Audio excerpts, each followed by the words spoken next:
In the huge skyscraper of a large company, the day was just beginning, but it was as gray and dreary as the sky with clouds. Despite the dullness in the company, there were employees who were even in the mood for work, and one of these girls, having come to the office, greeted the director as she passed by his office, noting that he had arrived quite early today. Director Song Jin-hyuk sat at his desk, deep in thought as he looked at the information on his computer screen. Instead of working, Jin calculated that if he sold his apartments and added shares and deposits to them, it would be about 6 billion won. And considering that he was soon going to live on his own land, he left the plan in his thoughts for now. Jin was distracted from his dreams by an employee who came up to him and told him that the executive director had arrived, and he replied that he would go see her now. Before meeting with the executive director, Jin looked at the monitor again and thought that he would definitely need to buy a car soon, because if he lived outside the city, it would be difficult without one. The dream presented for a moment that house that he would never see again, no matter how much he didn't want it. But at the same time, the young man resigned himself to the fact that life in the village would be enough for him, because it would at least remind him a little of his family, which he missed very much. The strict and reserved director's face spread into a gentle smile as he remembered his family. The assistant announced Director Sun's arrival to Miss Hong, and she asked him to come into the office. The girl felt awkward and, clearing her throat, tried to explain about yesterday's incident, but Jin, as if nothing had happened, interrupted her, saying that the business report that manager Min Young-rak had compiled was supposed to come to her by email. Hong was initially taken aback by such a reaction and tried to shift the focus more to work by explaining that she had a meeting with senior management today. The feeling of guilt washed over the girl again, and she tried to apologize, justifying that it was all because of her father. But Jin interrupted her again, saying that she didn't have to worry. Hong realized that it was really better to stop now so as not to say even more unnecessary things. The director was glad that she could change the topic, remembering that Sun was visiting his parents today, and asked him to take care of himself on the way, to which he bowed, thanked her, and said that in that case he would go. Hong wanted to say something else to Jin and jumped up from the table, reaching her hand forward, but he had already left. The senior employees were standing at the entrance to the company building, waiting for the chairman to arrive, and one of the junior employees decided to ask Jin, as if he were a friend, how things were going with Miss Hong and how far they had gone. The guy couldn't even understand the question. It was so outrageous. But the employee jokingly nudged him with his elbow, saying that there was nothing to be embarrassed about because he heard how the executive director got drunk again yesterday. The young man's chatter was interrupted by the appearance of the chairman, who immediately addressed Director Sun. The chairman got out of the car with a wide smile, happy to see the guy, and loudly calling him their hidden trump card. Putting his hand on Jin's back, the chairman asked him to go inside, and behind him, the employees had already begun to whisper about the man recognizing Sun as his son-in-law, which meant that the company might be passed on to him. The chairman, walking next to Jin, quietly asked if he was busy today after the meeting, to which he replied that he was not particularly busy, so the man asked to give him some time. Sun understood that there was nowhere to go, and without showing it, agreed to what the top leader asked. After the meeting, the men were riding in a car and it was pouring heavily outside, so the chairman asked manager Kim to take the long way. Mr. Hong himself spoke to Jin, asking him that he was Soo Jung's mentor when he worked at the local branch of Sake Heavy Industries. The monologue continued with Mr. Hong remembering how the young man left with Soo Jung to another company, to which Jin said that it was because the director took him with her. The head noted that Soo Jung seemed to rely heavily on Mr. Sun, but he did not react to this in any way. The chairman's next question did not surprise the guy at all, but it made him think because Mr. Hong asked what he dreamed about. Yesterday, Soo Jung asked the guy the same thing, even though she was terribly drunk, but even then he didn't pay any attention to it and simply came to pick her up. The answer appeared immediately, but not in words, but in the picture of how the young man was taken by the hand. And again, a feeling of ordinary life arose that he so lacked. Along with the vivid picture, a painful memory came flooding back that my parents had died in childhood and that ordinary life had been buried with them. Jin felt like he was being stabbed with 1,000 needles when he returned to the moment of his uncle's cruelty, which gave him the impetus to study for days on end. Back then, the guy didn't study to dream again, but to keep himself busy with something, which eventually led to a story called The Successful Life of a Contract Worker Who Dropped Out of College. But even after achieving success, Jin always wanted to be the main character in a story about an ordinary life with his loved ones. And now that this dream has not come true, it's as if a hole was gaping inside, leaving no room for other dreams. Song still answered Mr. Hong that he wanted to live an ordinary life, and no matter how it sounded, this was his true dream. The old man first looked at the guy in surprise, but then smiled with understanding towards him, because everyone has something that makes them happy. Mr. Hong suddenly moved towards the young man and took his hand, which made Jin shocked but did not take it. The old man told Sun that he had already spoken with Sujung's mother and wanted to say that very but, and then the guy's thoughts began to flow that now was the time to ask an important question. While Mr. Hong was asking about whether Song and Sujung would like to be together, the young man was already looking out the rearview window where a truck was driving towards them. The pain, noise, and darkness were replaced by other sensations that the guy could not understand, because he felt as if his wounds were being treated with something wet and rough. But the smell was not like medicine, and when he opened his eyes, he saw a dog's face in front of him. The dog sat next to the guy with his head held high because he was able to wake him up, and waited for praise from him. The young man sat down looking at the dog, not fully understanding whether it was Jong-gun in front of him or not. But when Jin called the dog's name, he immediately barked, confirming his owner's guess. It was very difficult for Sun to believe that it was Jong-gun in front of him, because he clearly remembered how the poor guy died, protecting him from his uncle, who had dragged him out of the house by the scruff of the neck. To dispel all doubts, the guy decided to pet his furry friend and understand whether he was real or not. But instead of being convinced of the dog's existence, the guy was more surprised by how his hand looked, after which he began to touch his entire body in a panic, not understanding what had happened to him. It was as if the answer was in front of Jean on a newspaper, and he realized that this was the moment of truth to understand where he was and what happened to him. The newspaper, which had many columns and the latest news, had the date October 1987 written on it. Sun felt hysteria rolling over him, so he let out a nervous laugh and looked at the dog from his childhood, and then at the old newspaper, understanding one thing for sure, that he had died, and immediately thought of Chairman Hong Gi-jun. The presence of a beloved friend, even in paradise, became more pleasant than thoughts of death. So the guy, without thinking twice, instead of sadness and fear, hugged Jong-gun, saying that he was very glad to see him. The guy's eyes widened even more than when he first saw the dog, because behind him, he heard a painfully familiar voice calling him by name. Jin put the dog down and turned around, unable to believe that he saw in front of him the one for whom he had been sad and crying for so long. The boy's mother was walking towards him, and he held his breath, afraid to frighten away such an exciting moment. Mom, in her usual manner, simply reminded her son that he shouldn't sit in the autumn sun for too long because he could get sunburned. Jin sat like a statue, and word by word pulled himself to ask whether it was really his mother in front of him. The woman reached out to the baby, not understanding why he was crying, and the only thing she suggested was that he was having a nightmare. The poor man looked at his mother, feeling the warmth of her hands, and was unable to stop the tears that flowed out of so much pain that he reproached throughout his life, hiding it from others. Mom wiped away her son's tears, saying that everything was fine and she was nearby. And in order to understand for sure that he was home, Jin closed his eyes and smelled that very smell of smoke. The boy grabbed his mother's clothes and wrapped himself in her arms like a blanket, remembering how she cooked rice in a pot, which is why she smelled so bad.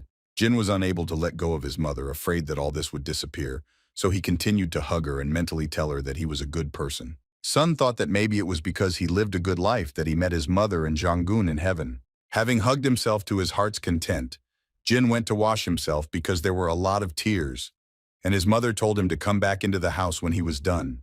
Looking at his face in the water, Sun wondered where his dad was, if his mom and Jong-gun were here, and the first thing that came to mind was that his dad was in hell. But the boy knew that his father was a good man. Jin looked at the house he loved so much, on the roof of which the wind played with the autumn leaves and the sun warmed it. In the evening, loud laughter from the father was heard from the house because his son had a nightmare and it amused him. Dad stroked the baby's head while he was eating and was touched by how his son was still growing up. The dream, in turn, was thinking that the father had not gone to hell, and at that moment the mother asked to eat the beans that the father had picked in the morning. The boy glanced at the plate of rice and beans as his father loudly declared that he had picked them in the blazing morning sun. The woman asked her husband to eat too instead of teasing his son, and he obeyed without question. Jin missed the home-cooked food from his garden, so he devoured it with both cheeks, which his mother couldn't help but notice, so she asked if it was really that delicious. The boy even licked the spoon clean and, smiling broadly, replied that it really was very tasty. When it was time to sleep, the boy was wide awake and kept thinking about how long his family had waited for him while his mom and dad were already asleep. Jin took his mother's hand again, worrying that this could be a dream, And if he fell asleep and woke up, everything would disappear, and it would be painful to go through again. The guy looked around the room and noticed a cobweb in the corner, and the thought flashed through his mind that paradise was probably created from the happiest memories. The eyelids became heavy and falling asleep. Sun thought that the house could have been made better, and there were cobwebs hanging on the ceiling. Having fallen asleep, the young man plunged into the water, where he heard a strange voice that told him that he had lived a worthy life, so he would be sent back, and if he succeeded, he would save 3 people. When the stranger expressed his hopes that the boy would live a happy life, he heard his mother trying to wake him up, because it was time to have breakfast and get ready for school. Mom called her son from the kitchen again, asking him to go wash up and eat because he would be late then. But Jin was still stuck at that moment of information, where the word school was, and now he was already doubting that he had ended up in heaven, because how could there be a school here? The boy thought that he was most likely in hell if he had to go to school again.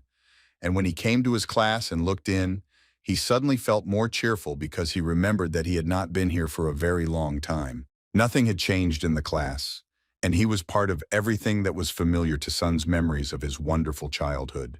The boy moved deeper into the classroom to find his seat, hoping that everything was still in its place, and how happy he was to see a sticker with his name on his desk. Sitting down at his desk, Jin hissed discontentedly, still not wanting to believe that he would go to school in heaven. Sun stared towards the doors because he first heard footsteps and shouts, and then the doors themselves opened loudly. The boy's classmates were racing to argue about who would be first in the class, and one of them didn't have time to see Jin, so he shouted loudly that he was first. Poor Song froze in horror, while the guys shouted that Jin Hyuk came first, which ruined the whole argument and competition. After some time, the class filled up with students, and it became very noisy as everyone was discussing something with each other. For some reason, Hyuk felt sad for his friends, considering the fact that the time spent at school was the happiest for them.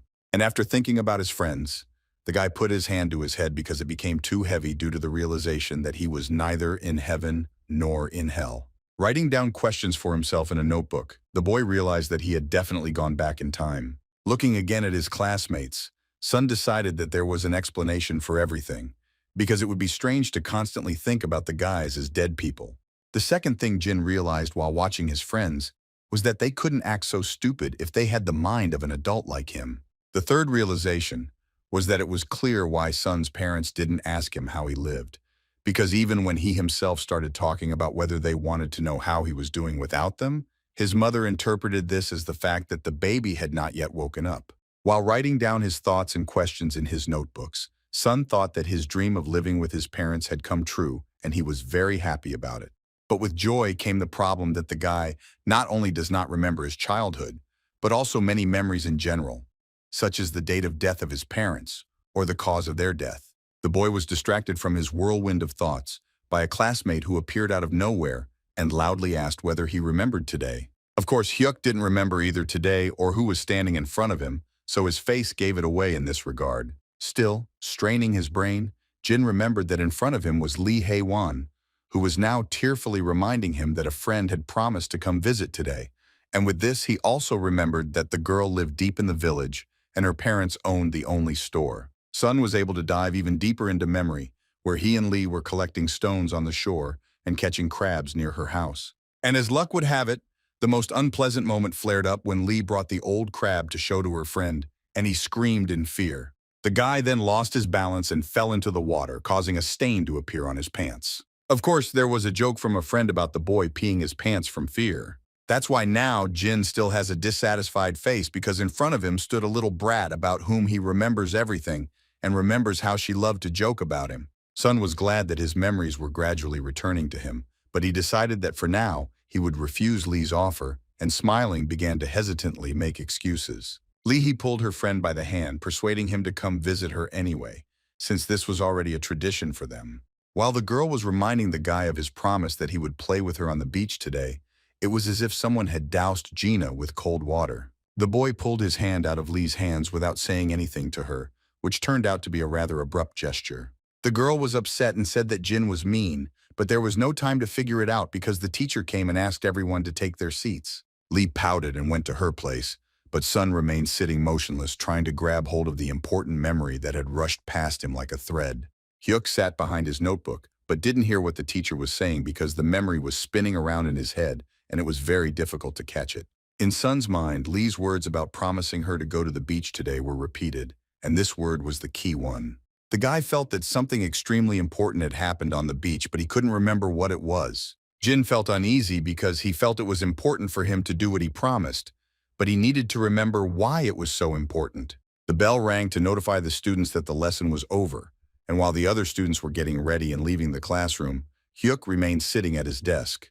The boy was sad because during the entire lesson, he couldn't remember what was so important that was supposed to happen today, so he thought he should go home and look for clues. Just when Song was thinking about returning home, someone called him, but it was no longer Lee's voice. The guy looked at those who approached him, and it turned out that he also remembered the guys well. In front of Sun stood Kang Jin-soo and Yuk Sung-chan, who were known as gluttons among their classmates. Soo suggested that his friend go to the mountain behind the school because a lot of acorns were falling from the tree, and Yuk made a remark to him that squirrels and chipmunks also need to eat something because they will die of hunger if they collect all the fruits. And again Jin felt a hint. The boy clearly felt déjà vu, and the words of an unknown person about returning back and saving 3 lives sounded in his head. The poor guy jumped up because the words about 3 people and death were pulsating in his head along with the blood. Jin rushed in the opposite direction from the guys and flew up to the board where the calendar was hanging. Friends, the behavior of their friend was of course incomprehensible because they did not know what was happening to him at the moment. But Sun, pointing his finger at today's date, was horrified by what all the signs and clues were pointing to. The guy quietly said only the word today, and a tear ran down his cheek from the mere thought of what could happen. Jin froze in horror in front of the calendar, where there was a fatal number that influenced his entire past life. The boy was shaking all over and his head was spinning because he remembered that his parents would die that very evening. An ordinary windy day did not foretell trouble for any of the villagers except Jin. The boy's parents were already dressed in special uniforms and were collecting the rest of the necessary things for the trip. In order to go to the beach, the father and mother took with them the necessary tools that they would need to get food. The woman asked her opponent if he found their son's behavior suspicious since yesterday, to which he agreed, perceiving it as the boy growing up even overnight. So the answer calmed the child's mother down, switching her thoughts from anxious ones to the fact that they had once been told that children grow up quickly, and now they were convinced of it themselves. Appa stood up and looking at his beloved, he also mentioned to her that they were living in an era of rapid maturation. The man pointed to a bucket where everything needed for a trip to the beach was collected, and with that the couple decided that they were ready. The woman was worried that this would be their first time collecting seafood, and that something might go wrong. But her husband reassured her that they were going with the village elders, so they could at least try first. The second alarm bell for the mother was that they did not have lunch with their son before leaving, as if she felt something. Appa agreed with his beloved, explaining that in this case, they need to leave and return as soon as possible, because even if Jin behaves like an adult, he is still a child. The husband, observing his woman's distress, took her hand gently and suggested that she finish the work as quickly as possible in order to return in time for dinner. The anxious moment was interrupted by the elders who told the boys that if they were ready, they should leave before it got dark. The confused young couple headed to the car with the elders, who had already discussed how these doves loved to coo. While his parents went to the beach, unsuspecting, Hyuk ran home remembering that in his past life he lost his family on that very day when they went to collect seafood. Jin ran past the water and anxiety and adrenaline went through the roof in his little body. The boy remembered that during the full moon or new moon, the water recedes, and it is convenient to walk along the rocky parts of the coast, and at this time the locals collect food. But there have already been many cases of sudden tides, and with them, the risk of dying. Mixed with the understanding of his parents' inexperience in collecting seafood, and therefore the danger to them, a defense mechanism was triggered in Jin's head in the form of self-reassurance that there was still time before night. The guy was ready to throw a tantrum or cry. The main thing was that it would help keep his parents from going to the beach. Hyuk ran home with hope from the doorway calling his parents, but unfortunately no one was there. The boy walked around the rooms, losing bit by bit his faith that his family might be in at least some part of the house. But there was silence in the house and no one responded to the baby's call, which only frightened him more. Jin, barely able to move from fatigue and fear, tried to go into the kitchen again, but that didn't help either. The kid ran up to the table with a plate of wrapped food and saw on it a note from his parents about where they were going with whom and why, as well as a request for their son to eat well, after which they would return with a pile of food and buy him a notebook for school. Gina was gripped by a wild fear that he would lose his family again, and that loneliness would be his daily companion. In addition to the nagging pain in his chest, the guy immediately had before his eyes a terrible picture of how he later lost another friend who bravely defended him. At that moment, the boy was pulled out of the quagmire of dark thoughts by that same brave four-legged friend. Hyuk woke up and looked questioningly at the window from where the dog's barking was coming, to make sure he wasn't imagining it. Having moved part of the window aside, the kid saw that, as always, his faithful furry friend greeted him briskly. Jin's head was already a complete mess of memories from his past life and what was happening again now, so he was ready to burst into tears from stress again. Jong-gun continued to bark, which gradually brought his owner to his senses, and Hyuk really understood that now was not the time to fall apart. So he looked around and began to think about what he could do and managed to do before dark. Jin decided to try to look into one of the rooms in the house where he would definitely find something useful for himself. His attention was drawn to something that could act as a lever to prevent a catastrophe. The kid opened the doors to the room where many different things were stored, both for everyday life and for holidays, so he instantly found a solution. Armed with salvation for his parents, the boy rushed to the exit with a burn and called his faithful friend with him. The boys ran at full speed, and it was already dark and cold, so much so that steam was coming out of their mouths. The anxiety subsided a little but did not go away, so even after running to the beach, the boy turned his head in all directions, but did not see his parents. The child and the dog's attention was drawn to loud voices, which became a landmark. The elders couldn't tell in the darkness whether Jin Hyuk had run or not, so they shouted just in case, and the boy also immediately recognized that in front of him was the head of the village, Cho Il-hong, and the president of the youth association, Park Dae-soon. In addition to the fact that the boy remembered who the people in front of him were, he also recognized them as those who were the first to tell him in his past life about the death of his parents. Only now, having become an adult, did Jin realize that men were tormented by guilt over the death of his parents. Now the children's hatred was replaced by an understanding of what the elders were experiencing back then, but so far, nothing had happened. The head asked the kid what he was doing here so late, to which the president explained that the boy had clearly come for his parents. Jin remembered how the elders did everything possible to find his mom and dad before the water rose, and now when he asked where his parents were, they answered that they should have returned by now because the tide would soon be in. Hyuk looked at the water that merged with the dark sky into one black canvas, but the elders still said that they saw their parents. The boy held his breath so that if he couldn't see, he could hear the call of his family, but the darkness was louder. As soon as a small light appeared on the horizon, Jin's heart began to flutter, but now not from fear, but from joy that he would be able to save the people dear to him. The guy ran forward and didn't pay attention to what the elders called him, because there was not a second to lose. Hyuk took a deep breath and shouted as loudly as he could and managed to reach his parents. The mother immediately recognized her son's voice, and the father was surprised that the boy found this place, although he should have been waiting for them at home. The husband admitted that it was already so dark that he didn't even know where they were, and now they would be able to return. But then the woman said that she didn't understand where the sound was coming from. The couple stood up and, looking around, realized that the situation was really difficult because it was dark everywhere. Hyuk also realized that shouting alone wouldn't do the trick, so he cursed but wasn't going to give up. The kid gave a command to Jong-gun and he immediately brought the necessary thing in his mouth, which resembled a lantern with holes where coals lay. The head was worried that the boy would cause a stir in the village, and the president of the association even thought that Jin was lighting firecrackers. It became so bright that the men could not even look, but Hyuk did not stop and swung the bucket of coals so that they would burn properly.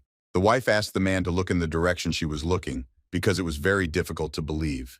Jin thought about not letting the tragedy happen again, so he swung the bucket as fast as he could. Thanks to the fact that the coals were ignited by the wind, the guy created a bright landmark so that his family could return. The parents clearly saw the beacon that their son made for them, but they couldn't believe that their child had thought of this. The kid took it upon himself to change his destiny with his own hands, both literally and figuratively, so in addition to spinning the bucket, he also screamed. Everything went well, and this time the elders said goodbye to the young couple in words, and not with tears. And while the family was leaving for home, Jong-gun followed them happily with a load in his teeth. And his mother said that now they were indebted to their son for saving them. The father also picked up on the mother's statement, realizing that they really almost got into trouble, and also thanked the baby. Hyuk declared that his parents should no longer go out to collect seafood, and even if they did, They should take him with them. The boy began to toss and turn on his dad's back and say that he could actually go on his own. But the father did not let his son go, reminding him that he still had to go to school tomorrow, and he was already exhausted so he could take a nap right on his back. But Hyuk still resisted, saying he was not tired. Jin was thinking about how his parents continued to treat him like a child, even though he was in fact the older of the two, and then his father, as if reading his mind, told the boy that he was incredible, and his mother giggled and agreed with this.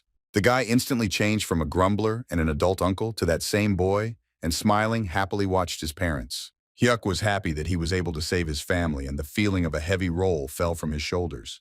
Measuring fate with his own hands is very tiring, so Jin was finally able to relax, causing him to yawn sweetly.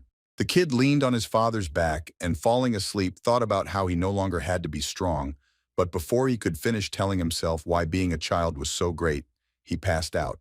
Dad became curious about how his son came up with the idea of looking for him and his mother on the beach, and was even able to bring a jar of coals, but there was no answer.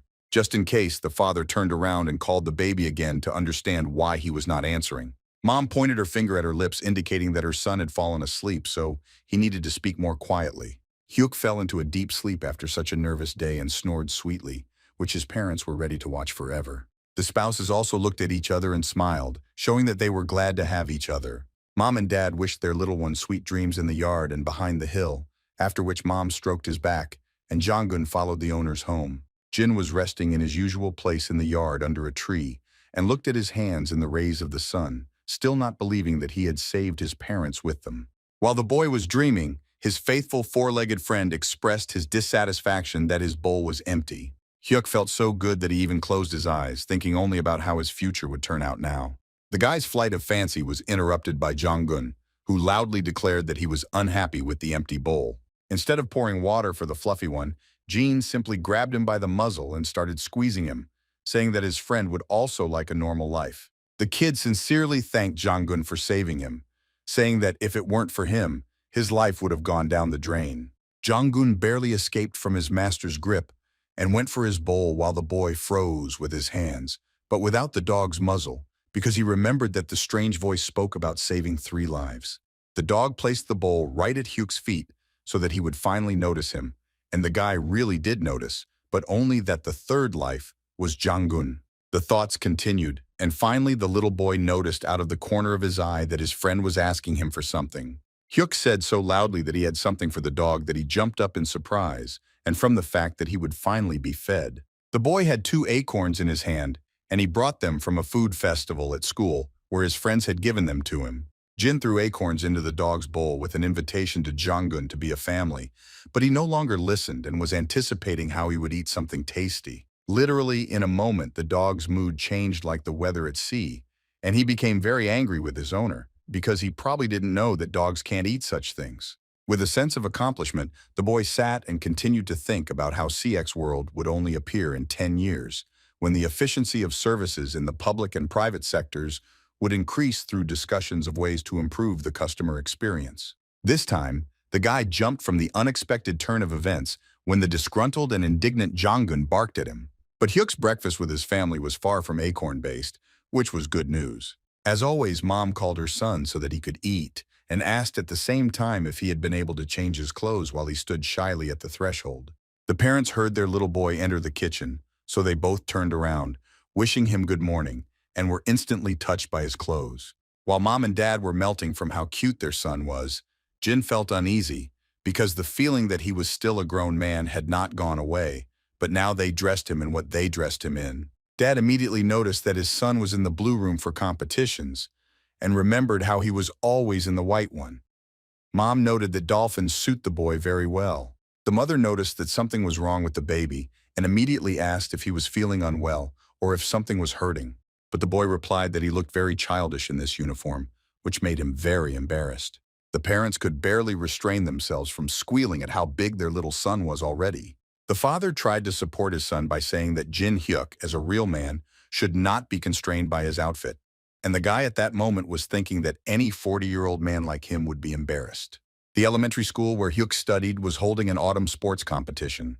While the parents were laying out the blanket, Jin was already looking closely at what kind of competitions awaited them. In addition to assessing the situation, The boy remembered how in the past he sat far away from everyone and hated such events. At those moments, Hyuk was always lonely, which is why he didn't want to go to school at all, nor did he want to live either. Now something was happening that sometimes still seems like a dream to the boy, because he heard his mother calling him again, and his father asking him to try his mother's homemade kimbap, which made his face dirty. It was so delicious. The mother was happy that the baby would now try her signature dish, and the son was happy that he was no longer alone. Hyuk's eyes lit up when he tasted his mother's deliciousness, and his cheeks turned red. The boy, impressed by the incredibly delicious food, asked his mother if she had thought about opening her own restaurant and selling kimbap there, which made her laugh, because she had heard the best compliment. The host announced the next competition in the form of a tug-of-war and asked the older men, namely fathers, uncles, or brothers, to come to the site, and at that moment some people were discussing the fact that Hyuk's father came from Seoul. When the man rolled up his sleeves and took hold of the rope, some parents wondered how a man who had only just studied in Seoul could be so strong.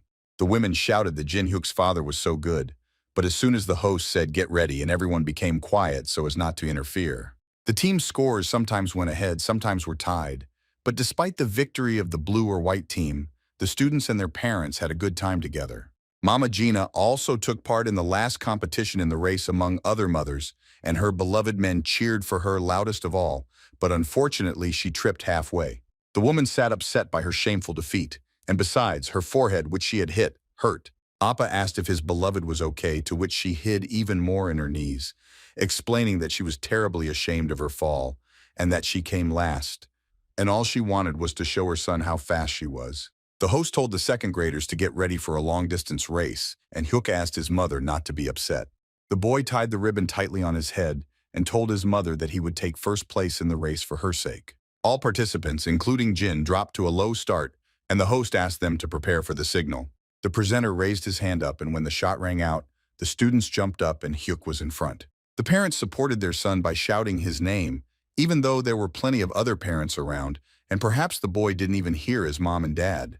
The boy ran like never before and felt his body overcome the speed, and the wind whistled in his ears. The announcer announced to everyone that the blue team had pulled ahead, and the crowd began to roar when they saw how fast the boy with the blue ribbon was. The audience no longer even doubted that Jin would win, but the parents fell silent, not believing that their son was really that fast. Hyuk seemed not to feel any obstacles, and the warmth of adrenaline pleasantly spread throughout his body, and his flexible feet touched the ground and made it possible to move faster. Despite the fact that the boy was wet from how hot he was, the wind pleasantly ruffled his hair, cooling his whole body, and the movement of muscles throughout his body was clearly felt. The schoolboy felt heat in his throat, and with another breath, he remembered how he ran in his past life, feeling the contrast of the wind in his nose and mouth. The guy liked to run in the evenings with a view of the city, which was illuminated by many bright lights. Along with his second win, Jin for the first time had such a vivid feeling that he was truly alive, as if his life had acquired not only colors but also taste. Song Jin Hyuk won first place in the competition and received a reward in the form of a hand seal. The parents were always happy with any achievements of their son, but this time their hearts fluttered in unison. Hyuk responded with the same sincere joy to his parents' smiles when he looked in their direction. The father got down on one knee to hug his son tightly, who was already running towards them as fast as he could. But the father not only hugged his son, but also lifted him up in his arms, saying what an incredible boy he and his mother had, and immediately offered anything as a reward for first place. But Hyuk, first of all, wriggling like an eel on a frying pan, asked to let him go down. Suddenly, Mom felt a sharp and strange feeling on the side of her body and automatically grabbed it with her hand. The son and father did not yet notice how the woman drooped, feeling discomfort in her body. Only when the boys realized that it had become suspiciously quiet on their mother's side did they turn to her. Hyuk immediately asked what hurt his mother and how she felt, but she answered with a smile that there was nothing to worry about. On a fine day, the boy was looking for something in the yard, and his father noticed it and asked what exactly he needed. Armed with a fishing rod and a basket, the boy told his dad that they were going to catch mudskippers together. The father was a little embarrassed that they were going to catch exactly this kind of creature, but he could not refuse his son the opportunity to spend time together. The boys walked around the area to the fishing spot in silence until Jin looked at his hand. The father noticed his son's interest in the watch on his hand and asked if he was happy with the gift for first place. Hyuk said that the watch looked really cool, to which Dad mentioned how he asked the store to bring him the best of the best. The baby was very happy with how his father treated the gift, and that in this way he was showing his love and care. When the family was returning home from the competition, and the father was again carrying his son on his back, Gene finally said that he would really like a watch with a stopwatch as a gift. The father asked if the boy meant a digital watch, and he nodded, to which he said that he would buy one when he was in town, and would even try to find a glowing one. The boys were again happy with the team they had, but their mother was worried that her son would ruin his eyesight, so the father asked the little one not to make his mother worry. When Hyuk received the watch, he was pleased and immediately told his mother that he remembered her request and promised that he would not ruin his eyesight. Jin was thinking about how he didn't need to look at his watch for long periods of time, and when he remembered about smartphones, he thought that his parents would faint if they saw them. The boys finally reached the water, and Dad asked his son if he knew how to fish, to which Hyuk said that there was definitely nothing difficult about it. Jin knew that Dad didn't fish, but he still asked him for the sake of appearances if he had done anything similar, to which he muttered under his breath that Mom was better at it, and then the kid realized that Dad was about to have his first experience. Hyuk didn't cast his line, which surprised his father, and when he asked why they were in a place where there was no water or fish, the boy said that they needed bait first. When his dad asked what other bait was in the ground, Hyuk dug up a worm from the ground, and a rather large one at that. The genie picked up the worm and showed it to his father, asking if it wasn't beautiful, which is why the poor guy instantly found himself 10 steps away from the child, screaming, "What a nightmare!" The boy was a little confused by his father's reaction, but he no longer approached him with the insect. The man immediately remembered his wife, who was not embarrassed to take something smelly or dirty in her hands, and could not even imagine that his son would be so similar to his mother. Gene deftly showed his dad how to put a worm on a hook, and he even decided to risk trying to do it himself. After the bait was ready, Hyuk also explained to his father that the hook is not simply lowered into the water, but lightly thrown in. The boys stood with fishing rods on the shore, waiting for a bite and enjoying the beautiful view and fresh air. Jin periodically glanced at his father, glad that he would never know some things about his past life. Hyuk wouldn't want his dad to know that his son started going fishing just to spend time with him, at least in his mind. But sometimes, no matter how hard the grown-up Uncle Gene tried, he felt terribly lonely sitting like that on the shore with a fishing rod. The father suddenly felt how heavy his fishing rod had become and began to shout that he had caught a fish, to which Hyuk told him to lift it as quickly as possible so that the fish would not escape. As it turned out, getting the catch was not an easy task, but the man made an effort and a fish flew over them on a fishing line. There were also some reciprocal glances between the predator and his victim, who was flying straight at his face. When the catch landed right on the father's face, both he and the boy froze in place, and only the funny splashing of the fish could be heard. Hyuk didn't know what to do considering his dad's dislike for such creatures, so he just stood there thinking that maybe his dad would figure it out himself. Dad finally figured it out, screaming in fear and falling to the ground, and his son immediately ran up to him and asked if everything was okay. The man had to take off his glasses to wipe the fish slime from his eyes, and Jin was barely holding back his laughter at that moment because Dad looked like a bandit in a mask. Having fallen to the ground opposite his father, the son nevertheless gave free rein to laughter, continuing to hold the fishing rod in his hands. The guys ended up catching a whole bowl of fish, which meant at least a tasty dinner. While the mother was dealing with the fish, and her son was helping her, everyone behind her heard Janggun growling, to which she asked if the friends had quarreled by chance, but Hyuk himself did not know what had happened, having missed the moment when he put the acorns in the dog's bowl. Jin tried to take all the work on himself, asking his mother to rest because in his opinion she looked tired, but she said that such a fish could seriously injure. But Hyuk already knew that mud skippers are not difficult to deal with, and showed his mother that first you need to scrape off the scales and cut off the fins with scissors. Afterwards, the fish needs to be turned over and the belly cut from the mouth to the stomach in order to remove any excess. The last thing that needed to be done was to remove the gills and entrails, and after these words, the mother praised her son who was doing well. The boy asked his mother to put the entrails aside, and when she asked why, he explained that he would give them to Janggun, but he himself was thinking about how he needed to appease the bastard so that he wouldn't do anything else. The fish, in delicious clean pieces, was dried on a stick in the rays of the evening sun. The boy came to his friend and put the bowl down, carefully moving it away with his foot and saying that it was a bribe. Stepping aside just in case, Jin wished the dog a pleasant appetite and asked him to behave appropriately after that, and he, wagging his tail, headed towards the bowl. Kvostik accepted the bribe and gobbled up the delicious food while the owner thought that even after being a special agent and mastering martial arts, the dog's teeth were still scary to him. Mom distracted her son from his terrible thoughts about Junggeun's teeth by asking him to help Dad. The furry friend licked his lips contentedly, satisfied with such a hearty bribe from his owner. It seemed like it was evening, but Jin was walking through the dense garden among the fruit trees in the sunlight. The boy did not understand whether it was a dream or not because everything looked very beautiful and realistic.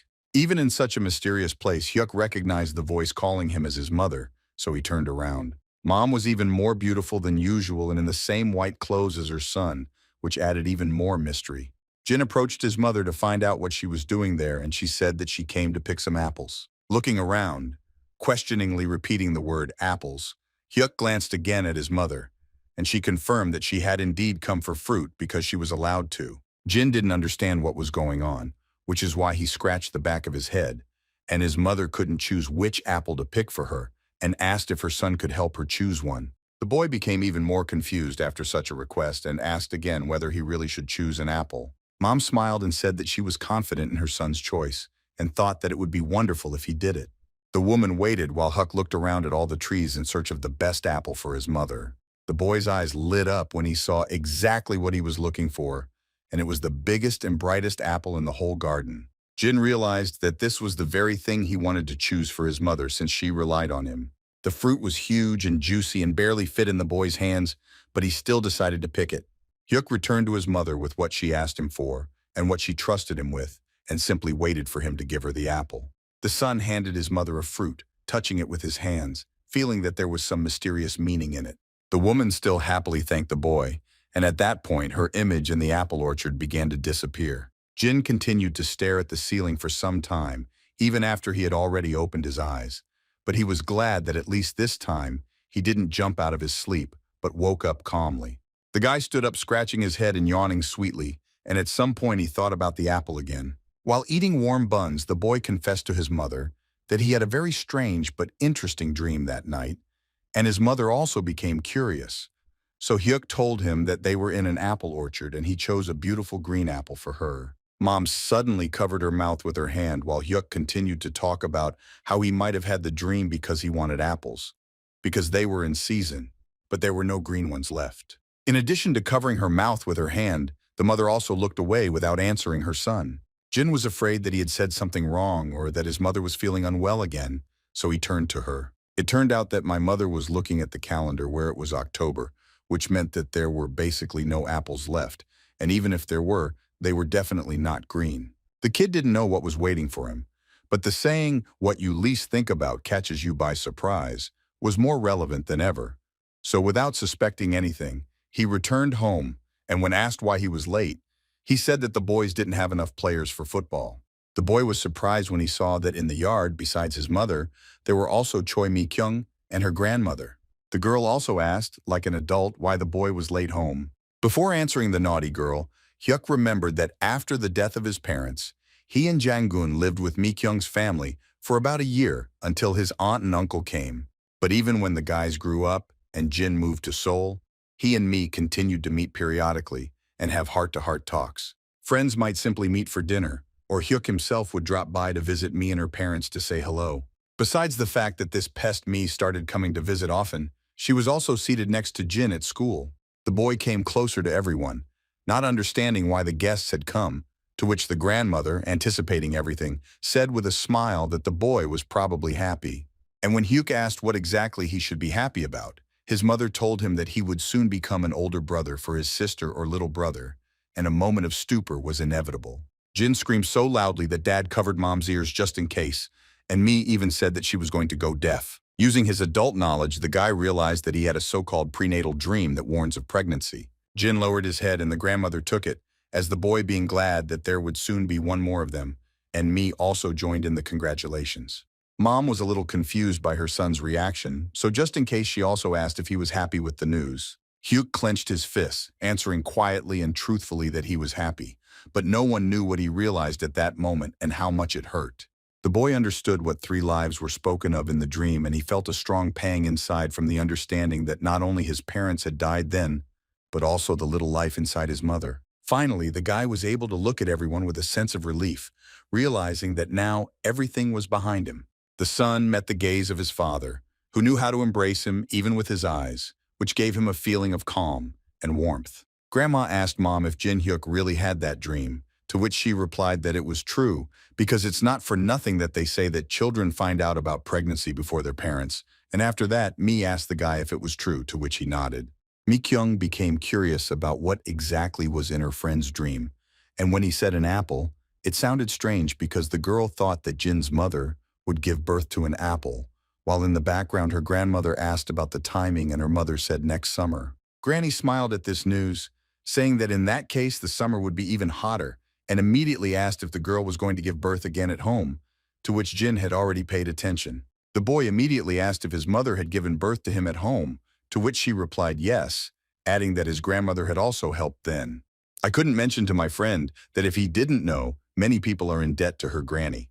Grandma told Hyuk how his father was nervous that something bad might happen during the birth, and it looked like he was giving birth, so she asked him to get out and not interfere. Mom also confirmed that Dad was worried, unlike her, and because she was calm, the birth went smoothly. Having been in an adult body and having learned a lot at a conscious age, Hyuk was a little embarrassed by the fact that his mother wanted to give birth at home and not in a hospital where they would react immediately, and he imagined how the hearts of the people of Seoul would stop from this. Jin watched his mother with concern, knowing from hearsay that childbirth is a test of endurance. Suddenly, Mom noticed that Hyuk moved closer to her, but she didn't understand what was happening, and the son simply handed his mother a slice of apple, saying that now she needed to eat even better than before. The woman agreed with the baby's opinion and happily accepted his care for herself and the future child. Grandma happily clarified that thanks to Jin Hyuk's care for his parents, they don't even have to worry about their youngest child. Having stroked the boy's head, the grandmother said that he had grown up very handsome and he didn't mind. With the new watch, Jin's runs became much more interesting, and the excitement was added by the fact that he was racing with Jonggun. Feeling that he no longer had the strength to run, the guy stopped and, breathing heavily, called out to his friend, who obediently turned around. When the dog ran up to his owner, he admitted that Jonggun was fast, but in his mind he thought that this bastard even liked to overtake him. It wasn't without a morning treat in the form of a goby fish, which the dog gobbled up with gusto. Hyuk suddenly pointed his finger at Jonggun and suggested changing his name to Kalyuyisa, although he didn't understand anything. The boy explained to the fluffy one that he would be named after Carl Lewis, the track and field athlete who won first place in the 100-meter dash at the 1988 Paralympic Games, and he would only understand this in about 2 months. The guy didn't forget about himself either, looking at his watch and realizing that the result was worse than before, but this was most likely due to his short legs, although it was not bad for an elementary school student. Hyuk announced to Jonggun that he should race to the house, and if he got there first, he would get the goby fish again. The guys got into a low start, and Jean, instead of the judge, announced attention, got ready and started. The guys took off, and this time Jin really wanted not so much to overtake the dog as to improve his result. Hyuk ran so confidently and purposefully that at first he didn't even notice the catch in his and Jonggun's race. The boy didn't even have the words to shout anything at first when he saw what his cunning friend had done. All the boy could shout after the fast dog was that he was not just a bastard, but also a crook. Breathing heavily and sweating, Jin appeared on the threshold, unable to even say that he was home. Mom was also busy with her own affairs while rejoicing at the return of her son, and a contented Jonggun was already lying next to her. The dog, with just his appearance, showed his owner how insignificant he was with his 2 human legs. The boy asked his mother if she made gochujang and was told that she did because it was needed for meat, and it could also be used to make tteokbokki. Hyuk instantly felt awkward because his mother was moving so much while also carrying a child, so he decided to fix the situation. The guy had an idea how to make the process of hard work a little easier for his mother. Even though the jug was the size of Genie himself, he still told his mother that he would help wash it, which made her very happy. Hyuk armed himself with a sponge and began to carefully rub the jug, first from the outside, and then left the internal work for later. The boy jumped around the jug as if in a dance, trying to somehow reach the bottom, but no matter how hard he tried, he couldn't. The adult's brain fought with the child's body, and Jin tried with all his might to reach the very bottom, but his little hands did not obey. When there was only a little bit left to wipe the bottom, the boy lost his footing and staggered along with the jug. At first, Mom didn't understand what happened and where the noise was coming from, but she looked in the right direction. Hyuk's legs were sticking out of the jug, and he was swinging them so vigorously that he was about to fly away. The mother ran up and quickly grabbed the child by the legs to pull him out, although the jug did not pose any threat to him. It's good that Jin hasn't grown much in height yet, because all Mom had to do was raise her hands above her, and he would completely climb out of the jug. With his knowledge, Hyuk looked at his mother upside down, and saw in her at that moment the goddess Thetis, who once also pulled her son Achilles out of the water. The poor guy covered his face with his hands out of shame, and although his mother asked if everything was okay with him, he still didn't open his face but quietly replied that everything was fine, thinking that in the future he would eat even better in order to grow, and that this would not happen again. In the middle of the night, some people couldn't sleep, so one of them joined his comrades. The men immediately turned around when they heard footsteps and silently responded to the appearance of the assistant. Jean's dad came to the other fathers with bags, and everything happened as quietly as possible and without unnecessary words. The man was asked if anyone had seen him on the way here, but he made it clear that he was indeed being extremely careful. Hyuk's father was a little nervous, but he didn't say anything unnecessary, since he preferred to act. Other fathers said that now you can see what Papa Jean has in his bags, and understand whether it suits them or not. Winter has come, but despite the cold, local residents met Hyuk on the road, who always ran with Jang-gun, and today the headman exchanged a few words with him, asking him to be careful because the road was slippery. Jean combined jogging with waiting for his dad at the bus stop because he was on winter break. The boy never parted with his watch, and now, as always, it came in handy to understand how long he had to wait for his father. The sound of a bus was heard, and the boy immediately looked ahead, realizing that his dad would definitely get out of the vehicle. The father was worried that his son had been waiting for him for a long time, but he assured him that he had gone out for a run again, and since Dad was returning from work at about that time, he and Jang-gun were waiting for him to go home together. Dad decided to immediately show Jean what kind of jacket he bought for him in the city, and suggested that he put it on now and return home quickly so that Mom wouldn't worry. The father treated the boy to taiyaki, which made poor Jang-gun drool, and while the boys were walking, the father happily noted how quickly the boy was growing, and now buying him clothes had become even more interesting, so he suggested going to the city with him next time. After Jin happily agreed to his father's proposal, he heard him ask him how he felt knowing that a baby was coming soon. Hyuk didn't quite understand what his dad meant, so he explained that some children think their parents will love them less and feel sad about it. The guy almost finished the cookie, and before eating the tail, he broke into a smile.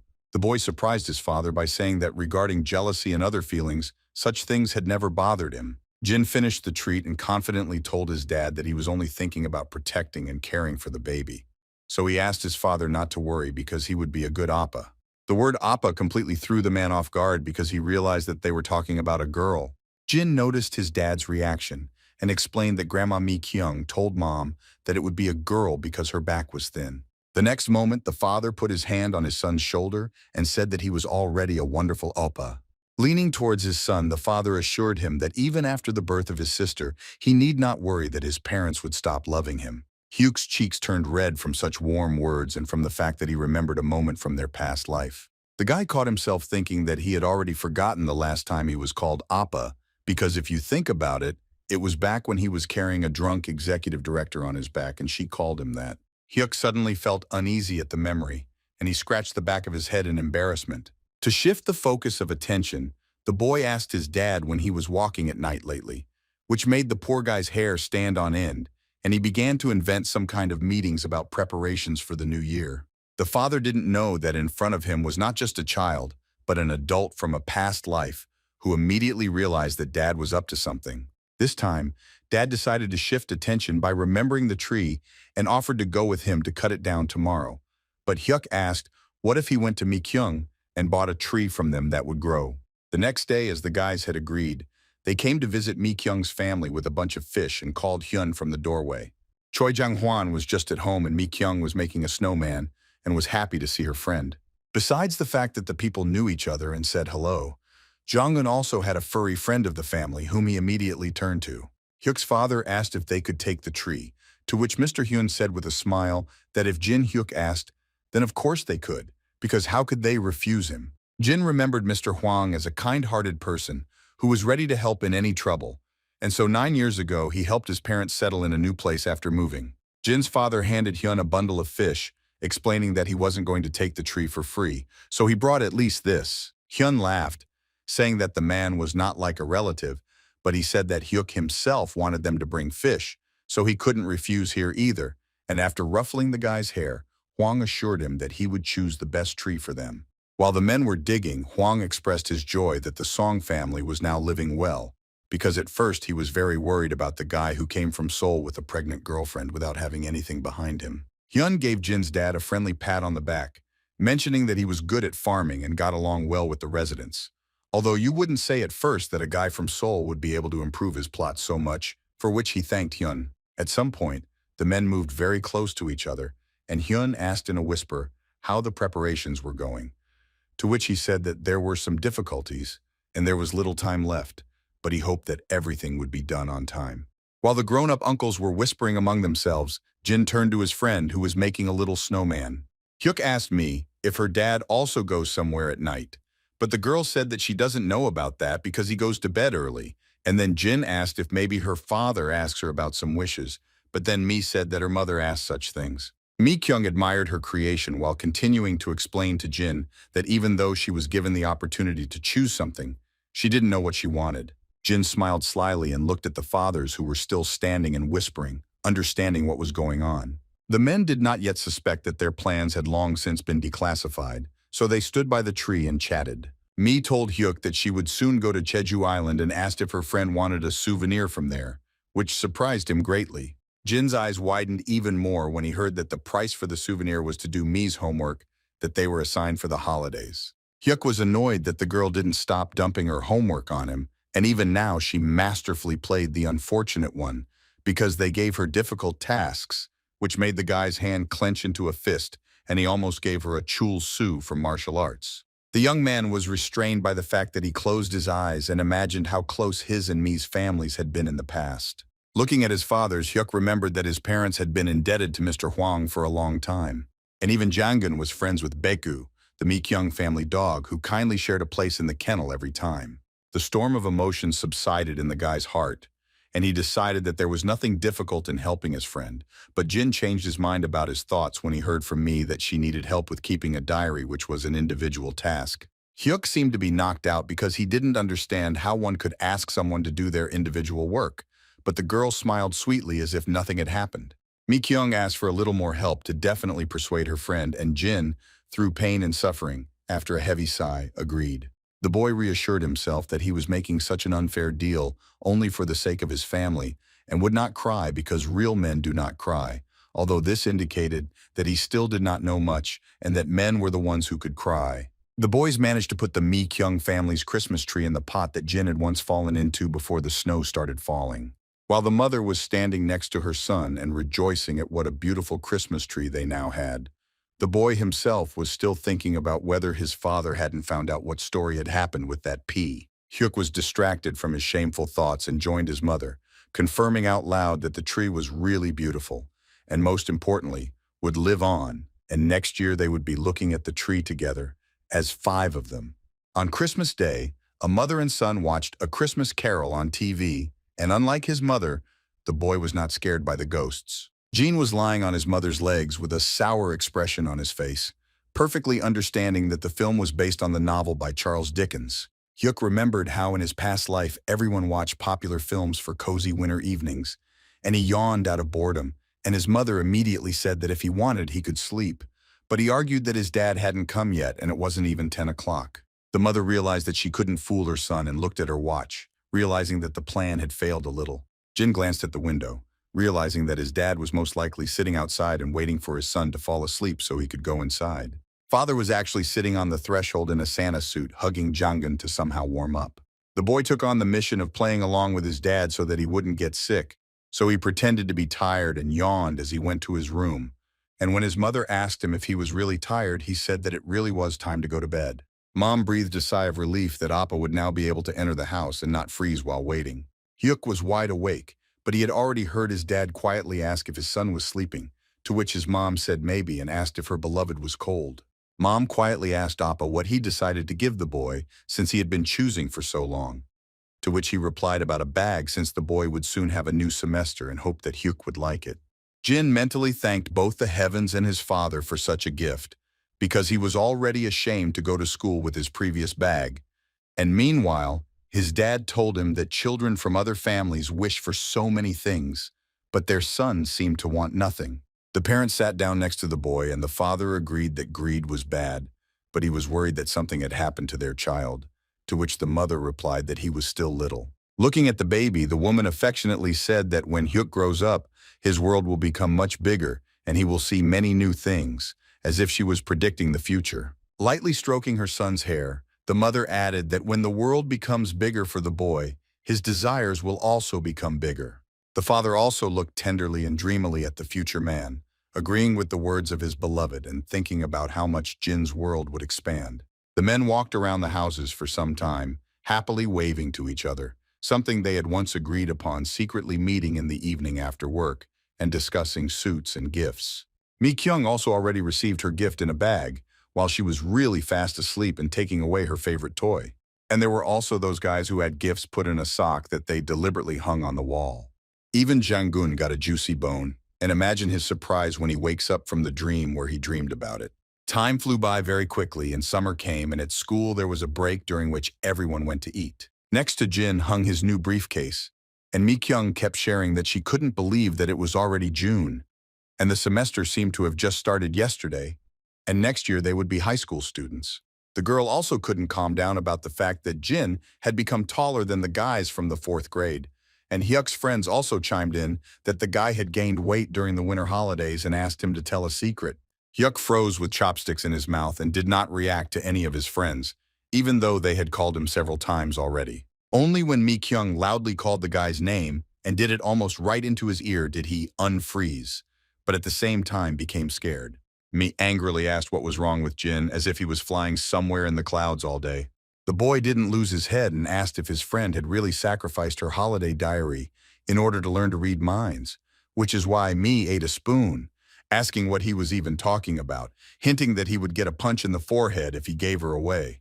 The guys still supported me by asking their friend why he was acting strangely today and if something had happened, and Hyuk hesitated a little before answering. The boy was worried from the very morning because his mother dropped a saucepan in the kitchen and grabbed her stomach, which made him very scared. Mom assured her son that she was okay, but Jean tried to say that maybe they should go to the hospital after all. After stroking the boy's head, the mother said that there was nothing to worry about. It was just the baby showing that she would soon be born. The guy got up from the table thinking that his mother had answered him very carelessly and had still decided to give birth at home, but it would have been better in the hospital if something suddenly went wrong. While his friends were still going over the options for why Hyuk was growing so quickly, and one of them was that he never left his plate empty, the young man himself was thinking about how life in the village sometimes felt limited. Mi-kyung thought about the option of eating the food to the end, but suggested that it could also be because Jin's mother adds something special to the food. Suddenly, after what Mi said, Hyuk sharply pointed his finger at her as if confirming the words about special in the food. But the guys froze, not understanding what their friend wanted to show them with this sign. Jin came home and told his mother right from the door that it was terribly hot outside, so it would be nice to cut up a watermelon. Heavy breathing was heard from the room, so the boy immediately realized what was happening and ran towards the sound. When Hyuk ran into the room, he saw his mother sitting on the floor and realized that everything had already begun.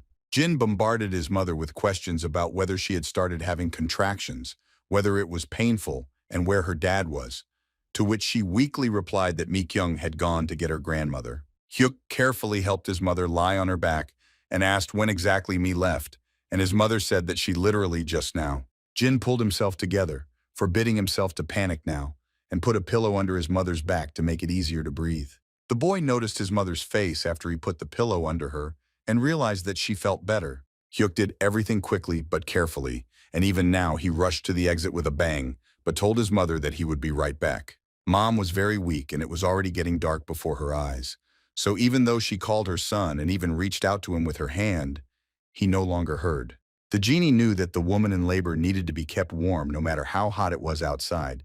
So he lit a fire in the stove and heated some water. Mom was breathing heavily and sweating, no longer saying anything or moving but simply lying there. The guy remembered that it was necessary to sterilize the scissors for cutting the umbilical cord, and so he came into the room with a bowl of hot water and a towel, asking if Mom was feeling better. The poor guy froze in fear when he looked at his mother, and his nerves began to give way no matter how hard he tried to control himself.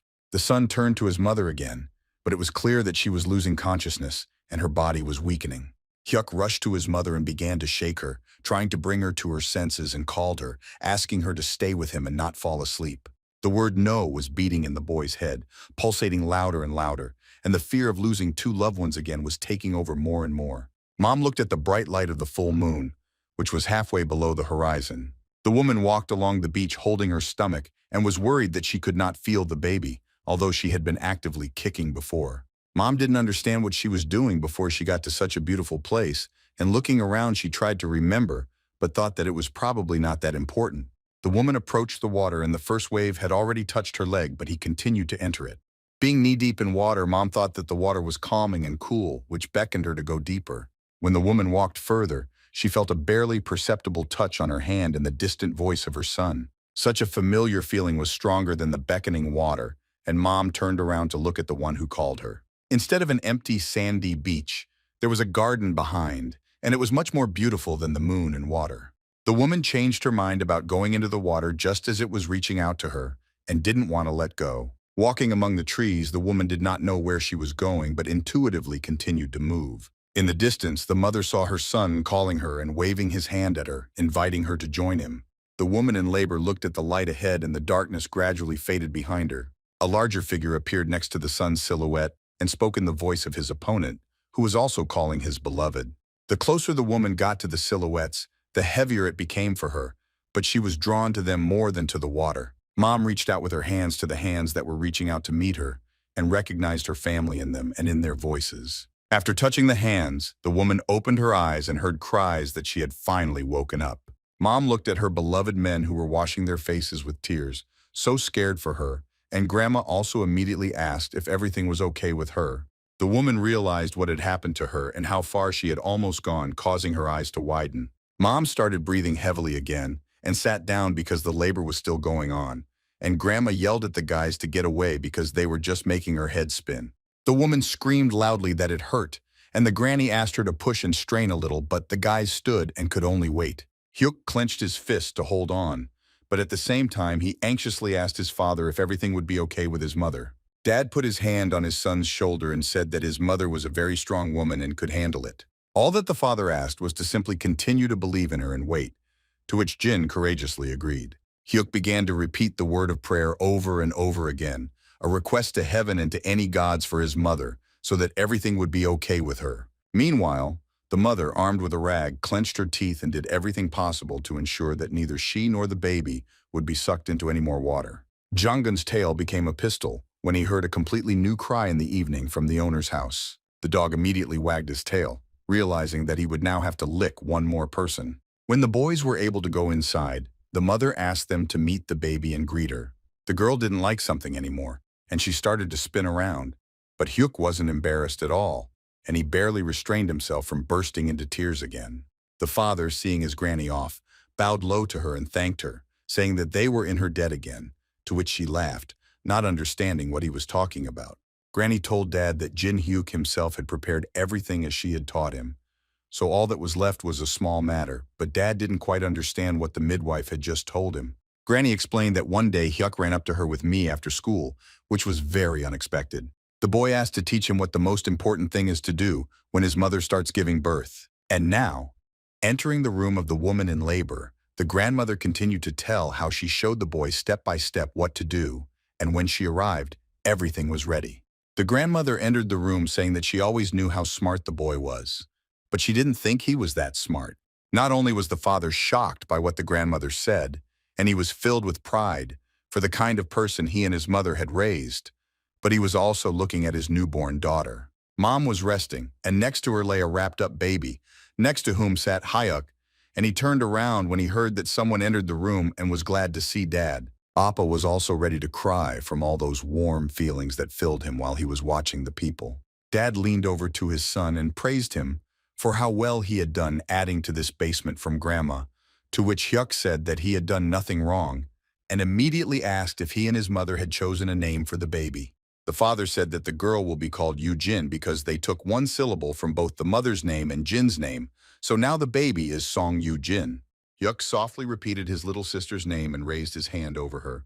The brother blocked the light that was too bright for his sister, after which she stopped wincing and calmed down, and Jin wished her to grow up strong and healthy. Jin imagined himself walking with the baby, and for now he promised to become a refuge for her, like a calm tree that would protect her from life's hardships, and he hoped that Yujin would stand firmly on the ground, clinging to it with her roots so that no waves could sweep her away.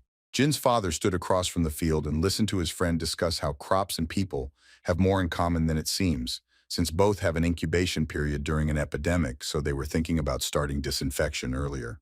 The man sighed heavily because of the heat and told Hyuk's dad that it wasn't that hot this year, but the water temperature should still be monitored, after which he mentioned an incident about 10 years ago. The cute guy who decided to water the rice with cold water in the heat was referring to Jin's dad, thinking that he was helping the crops because the rainy season was over. As a result, the rice developed blast, which infected neighboring fields and almost destroyed the entire crop, which left the head of the company horrified. Hyun added that he still gets goosebumps every time he remembers that horrible story, which is why his friend asked him to stop, because he realized his mistake back then. It didn't go without Hyun praising himself, clarifying that one kind person arrived in time and reduced the damage to a minimum, so no one ever found out who was guilty of spoiling the product, and the guy from Seoul was saved. Hyuk's father once again thanked Hyun for saving him, and he laughed, saying that he was joking and said that it was time for them to go home. And just at that moment, Jin called him. The boy was carrying a basket of berries, which made poor Jonggun drool again, and Hyuk asked if the men had been to the rice fields. Dad confirmed his son's guess, and in response also asked how he spent his time on the mountain, to which he said that he and Mi Kyung picked berries, although she ate more than she picked. The father found it funny how cunningly his son's friend acted, and he asked that now they could go home, to which Hyuk happily agreed. The guys smiled at each other. Both of them were planning something, but they didn't reveal their plans. And indeed, the next moment, Dad rushed forward like a bullet, and Jin didn't even have time to understand anything, so he froze in place. Jin shouted at his father that it was unfair, while he shouted back that he had summer vacation and could spend a lot of time with Jin, and his dad was working, but the boy shouted again that he hadn't seen her today either since he was on the mountain. Hyun was left behind, frozen with his index finger pointed towards the guys, trying to say goodbye, but they ran away so that their heels sparkled, and only Jonggun remained next to him. Little Yujin grew up very quickly, and she was already interested in everything, and she was especially amused by the way her brother communicated with her. Hyuk was fascinated by the little one and spent time with her at every opportunity. Jin was upset that he lost to his father, because he was taller and ran faster, but at the same time he understood that Yujin would not become less cute from this, and his mother persuaded her son that now he would be able to be with her. The young man took his sister's little foot in his hand, surprised at how tiny she was, comparing her to a little fairy. Jin suddenly got the idea to ask his mom and dad if they had any ink to smear on his sister's feet and make prints. The brother and sister could not yet communicate, but their looks spoke of their great love for each other. Hyuk asked the little girl to grow up healthy, and he, as an older brother, would earn money for everything she wanted. The boy had a more cunning plan where he jokingly thought that if he didn't earn money, he would quietly sell a piece of his father's land, and then he was overcome by the memory of that monster. The guy saw with horror before his eyes a picture of how that freak sold everything that his father could buy at a negligible price and spent the money on drinking and gambling. The scary thing was that during the explosion of development on the West Coast, land prices also skyrocketed, causing the bastard to take his anger out on the boy. The bastard, being out of his mind, even managed to accuse Hyuk of deliberately remaining silent and not talking about the rise in prices. Jin automatically tensed up like a taut string from the mere thought that he wouldn't just let go of the way his uncle was behaving. Even though Yujin was very little, she noticed that something was wrong with her brother and even stopped smiling.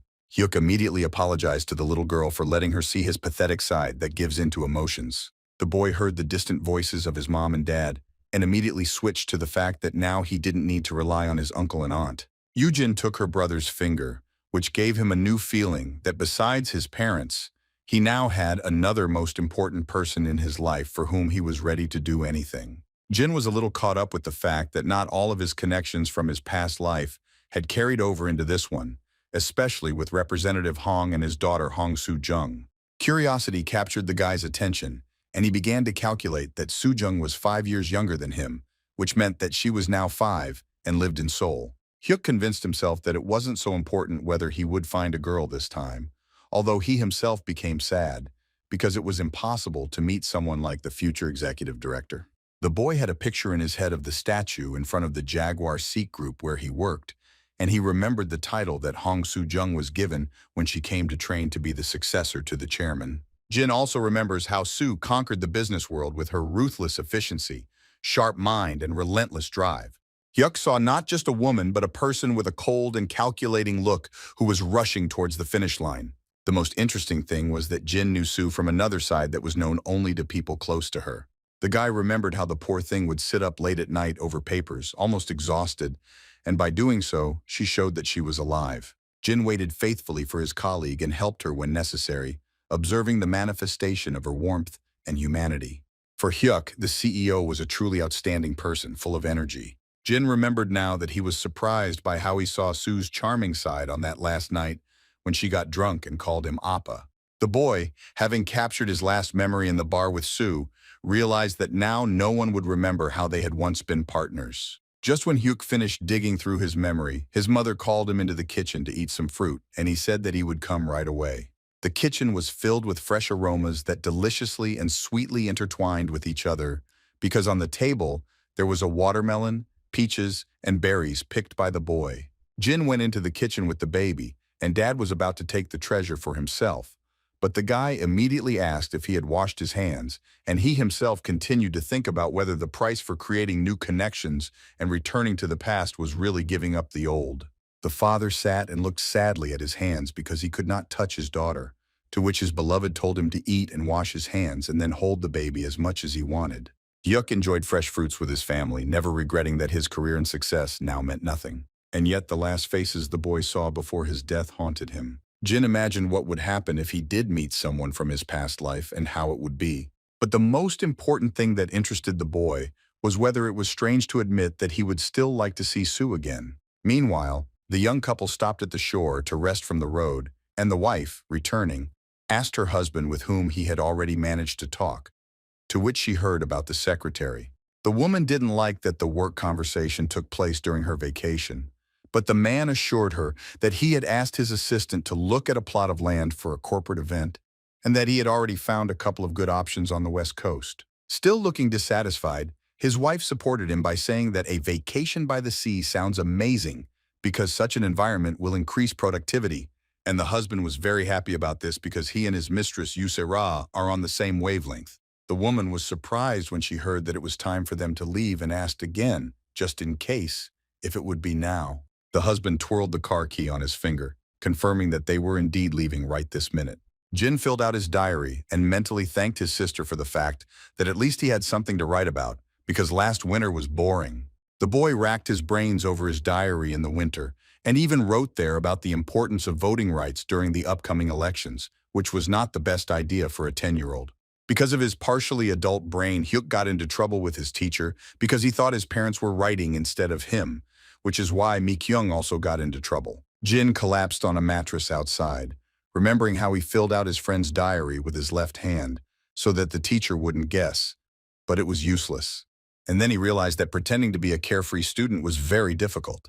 The guy suddenly heard that someone drove up to their fence in a car, but no one told him anything about the guests. Hyuk was like someone had dipped him into an ice hole when he realized that at that time his uncle had come for him. Junggun was also not delighted with the sudden guess, so his fur stood on end and he growled. Jean stood next to his friend and had a pencil in his hands, but no one had yet gotten out of the imported car. The boy ran closer to see what kind of car it was, and from the badge he immediately realized that it wasn't his uncle. Meanwhile, the couple who were walking on the beach had already gotten out of the car and urgently went to look at the area. The stranger, without a twinge of conscience, entered the yard, greeting the boy as if they had known each other for ages, and asked if this was his house, to which poor Hyuk could not even really say anything. The man came close to the boy and asked directly if his father was at home, but Jin could not give an answer to this either. Hyuk was stunned by the fact that in front of him stood none other than Chairman Hong Ki-jun, only very young and without a mustache. The boy staggered back from such a meeting, and he finally stuttered and answered that his father was currently in the fields, and Mr. Hong immediately asked when he would return, to which Hyuk explained that such work lasted until sunset. At this point, Chairman Yusera intervened in the conversation, noting how the young man was already fluent in speech and didn't even have a dialect. While the woman was also approaching Jin, he immediately realized that if these two were here, Then somewhere there must be the one he had recently been remembering, and the girl immediately appeared on the threshold in search of her mother. Hong Soo-jong had already noticed the dog and ran towards Jang-gun screaming, wanting to hug the furry thing to death.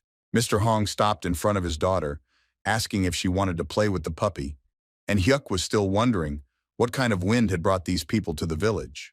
The guy would have continued to stand there like a statue if he hadn't heard from Mrs. Yu that the child couldn't be alone at home and that his mother should clearly be there, after which she headed towards the entrance. Jin suddenly appeared in front of the woman like lightning and blocked her way, asking her not to rush in but to wait and listen. The boy explained how it was that entering the house was prohibited because his mother had just recently given birth and was still recovering. Mrs. Yu laughed with emotion at how smart the young man was, but this did not make him calmer. The woman met Hyuk's gaze, clarifying that she was not a bad aunt and just wanted to say hello to his mother, so she asked him to step aside. Miss Yu and Jin were distracted by the younger one's scream for the dog to let her go, and they both turned to her at the same time. Jang-gun grabbed the girl's dress, and the mother was already rushing to her child, shouting if everything was okay with her. The furry friend immediately hid behind his owner, and while Soo-jung was crying because she was scared, Hyuk understood why everything happened. Jin turned his attention to the plant, and then looked at Jang-gun, who felt terrible for having offended the child, but hoped for understanding from the owner. And this happened. Hyuk sat down by the grass and pointed his finger there, attracting the attention of both the adults and the girl. The boy even took one stem in his hand and showed the little girl up close what sharp thorns it had, explaining that the dog had pulled her by the dress so that she did not get hurt by the plant. The girl was still crying but was already listening attentively to the boy, realizing that the dog wanted to protect her. While the parents stood in shock at how such a young guy resolved the situation, Jin tore off one of the little girl's stems and she even asked if she could touch it, to which he agreed but asked to be careful.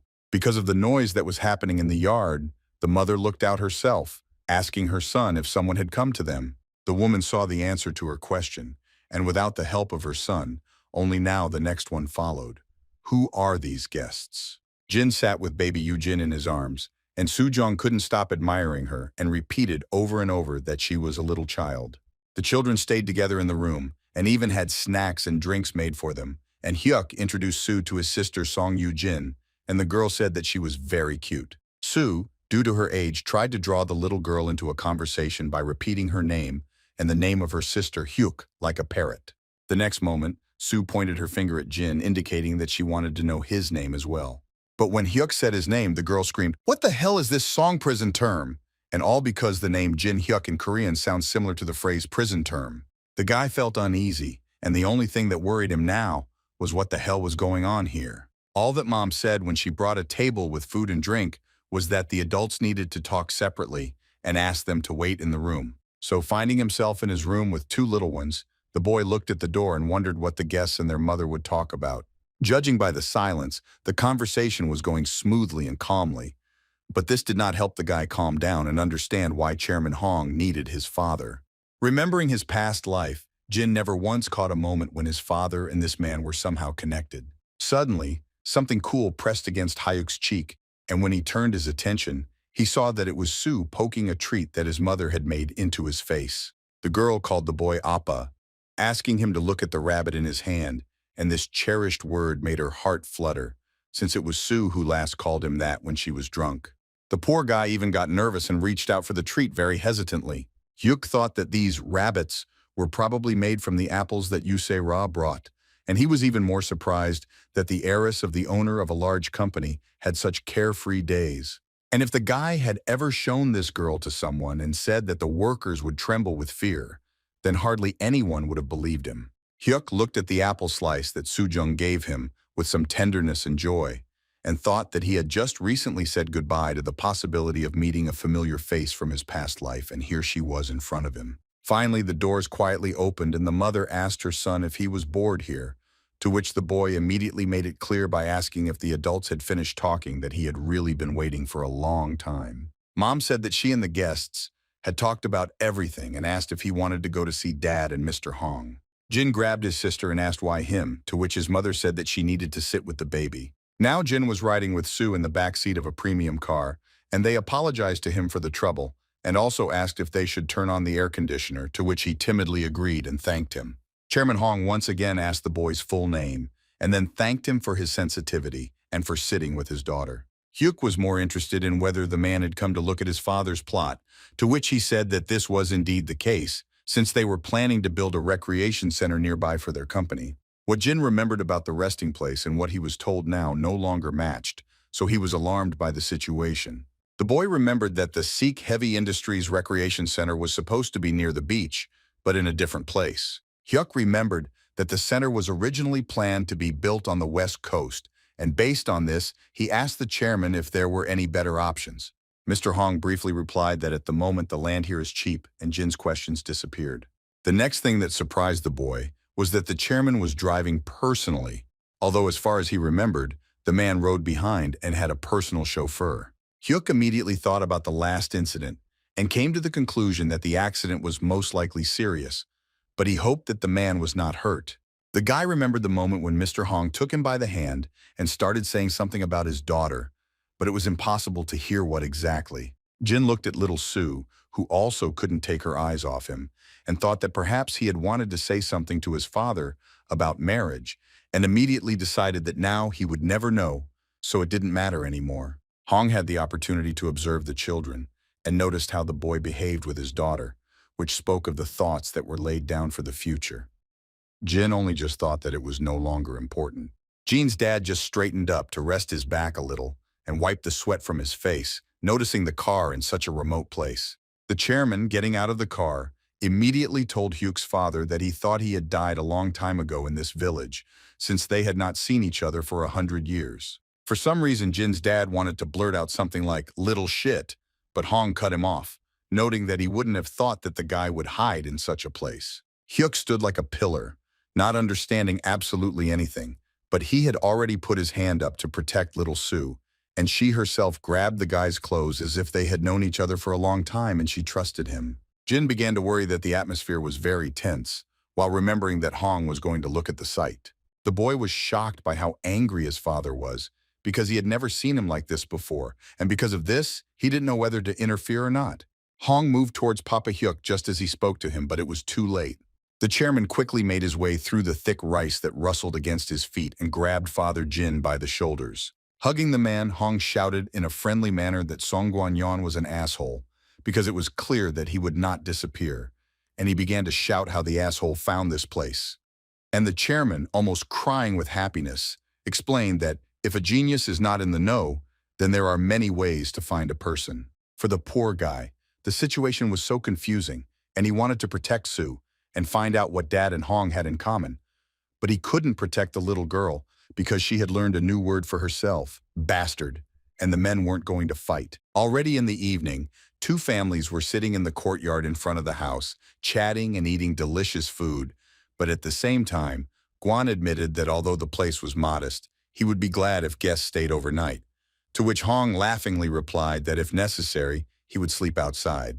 Guan didn't forget about Se-ra either, mentioning that they hadn't seen each other for a long time either, and now it turns out that she needs to be called Soo-jung's mother, to which she didn't get flustered and replied that time had flown by so quickly that the guy already looked like an old man. Yan was shocked that he was called an old man, but Se laughed and explained to Hyuk's mother that he introduced her to Soo-jung's dad, and before that, they grew up like brother and sister. The woman confirmed that she had indeed heard about this, and even more, she knew from her opponent that he had close people who were more important to him than life. While Mom was saying that she never even thought that she would meet someone so important to Appa, Hyuk was feeding baby Sue. Jin caught on and took note of the fact that his father turned out to be close friends with Chairman Gi-jun, and Mrs. Se-ra was like a sister to him. Watching the communication of adults who were happy like children, the boy decided that he was now much more interested in his father's past than in his own time travel. Father laughed like never before, and Jin remembered how no one else came to his funeral except the villagers, and no one came to the holidays either, including any relatives. Sitting in such a cheerful company, Jin rethought the fact that his parents had friends, and now perhaps he would even find out about some relatives, and it turns out that the future was changing before his eyes. Yong poured his friend some soju, asking him again if he understood correctly that he was planning to build a training center. Hong confirmed that everything was as his friend asked, and explained that the company had grown, and now they had many employees. Gi-jun said that at the moment not many companies invest in improving personnel through training, But they want to start creating a training system now, and Yon praised the one who thought of this. Guang shared his opinion that the future will be shaped by young talents, which is the best way to ensure the company's prosperity, and Hong confirmed that Seira advocated this idea to her father-in-law. The men looked at how the women were also animatedly discussing something, and Hong added on this basis that after Seira studied abroad, her perception of the world had completely changed. Appa admitted that what kind of wife he now has is truly worthy of admiration, but in order not to spread vanilla, he switched to a joke about how funny it is that country bumpkins have such breakthrough thinking, and Yon reminded that he is one of those who gets tired of disputes about inheritance. Hyuk didn't pay attention to how much Soo was violating his personal boundaries because he was engrossed in the adults' conversation, and in addition, he was surprised that his dad started talking about inheritance, which was unusual. The guy remembered how he was sorting through documents and found his dad's diploma, and as it turned out, they studied for the same specialty at the Faculty of Business Administration, from which he concluded that his dad was probably disappointed in the Korean corporate structure. Soo Jong, without any embarrassment, fell on the boy like on a sofa, breathing heavily, from which he asked her if she was really full, and the girl plaintively said that she was not just full, but overeaten. Jin decided to give the baby advice that if she falls asleep right after eating, she will become a cow. But Soo was already falling asleep and was not against becoming a cute cow. No matter how serious Hyuk was, he only needed to look at Soo and he would immediately melt, even though he still called her a wretch in his thoughts. The girl was already fast asleep, but Jin still couldn't find any differences between her appearance now and when she was drunk. Yong told his friend that he would not sell the plot, and even if he did, it would not be now, and this amused Gi-jun, so he immediately said that he remembered very well how stubborn the guy was, so he would not even try to convince him. Hyuk tried again to connect what he remembered with what he was listening to now, and other than the fact that in his past life a talent development center was built near another city by the sea, nothing else came to mind yet. The only assumption the guy made was that if the chairman had come to this house the last time, then at that moment the house had already been abandoned. Jin watched as Hong tried to persuade his father to sell at least a piece of land, but he resisted. The men laughed again like little children, and Hyuk understood from their light conversation that the land was most likely just an excuse and nothing more. Besides Soo Jung, the boy was also under pressure from his father not to cave in, so he mentally asked him not to sell the plot for any amount of money, because in a couple of years its price would skyrocket to 500,000 won per penny. Gi-jun decided to ask Yeon what was so special about the plot, considering that you can't really plant anything on it, and he answered, as is, that it's cheap. And at that moment, Hyuk saw the light of how boldly his father answered. Yong explained that people will do anything, even use government subsidies, to have expensive farm equipment. And it would seem that people want convenience while working, but in fact greed was behind it. Yong added that it was enough to borrow from someone or share, to which Gi-jun asked, it turns out that his friend spent the money for equipment to buy land. Yong tried to explain it so that it would be understandable and said that if the harvest was collected a day or two later, nothing would happen. Oppa also added that in farming, time is not the most important thing, but the harvest is more valuable, and June chimed in that growing something in short supply is a smart move, and Huck watched as the men threw ideas back and forth like they were in a good game of some kind. Yong mentioned that people plant the same thing every year, and as a result, the prices for vegetables fall, and you can't sell what you put so much work into. Jun approved of the fact that the ability to predict market trends was more important than producing and selling goods. Hyuk stared at the chairman after his last words, because he once said the same thing during a lecture in the marketing strategy department. The boy smiled, thinking that it was not for nothing that there was a saying that people were like birds of a feather, because both his father and Hong thought the same way even when it came to business. Jun wanted to take the treat again but didn't notice how he ate it all, and Yong said that he would bring more, leaving his friend and son alone. Hyuk again heard the chairman ask him about his name, and now he also asked him about his age, to which he said that he was 10. June laughed that there was a 5-year difference between the guy and his daughter, and then asked if he was tired of competing with the little one all day, but he said that everything was fine. Hong looked at his sleeping daughter and thought out loud that she was usually very capricious, but today she was not herself, leaned against a stranger to her and fell asleep. The chairman was obviously already a little tipsy because he asked the guy if he wanted to take his daughter as his wife, to which Hyuk immediately replied no. Uncle Hong reached out to Jin and ruffled his hair, laughing so much that he didn't even have a second to doubt it. Suddenly, June asked that very sharp question that cut the ear before Hyuk's death. What is his dream? Because the boy's gaze changed abruptly, Hong didn't quite understand the reaction to his question, and Jin hesitated to answer. Appa arrived in time, answering instead of his son that he was smart and would succeed in any endeavor, to which drunk Hong could not believe that a genius father thought that his son was also a genius, but Yon said that he was even sure that the boy was smarter than him. Hyuk felt that the chairman had caught him off guard because he had let his guard down when talking about Hong Soo-jung. June looked at the plate with the snack and asked with displeasure if there was really no more octopus, to which he heard that the last one had been carried out of the house. Jin again played Hong's question about the dream in his head, and leaning on Sue's head, he began to think about the answer, but sleep turned out to be faster. Mom noticed that it was time for the children to go into the house, especially when she came up and saw that even Hyuk had already fallen asleep while Sarah was holding the long, sleeping Yoo-jin in her arms. Friends from a past life slept soundly together, and even in a dream, Jin fell asleep in such a way as to protect his friend, which only made the adults feel touched.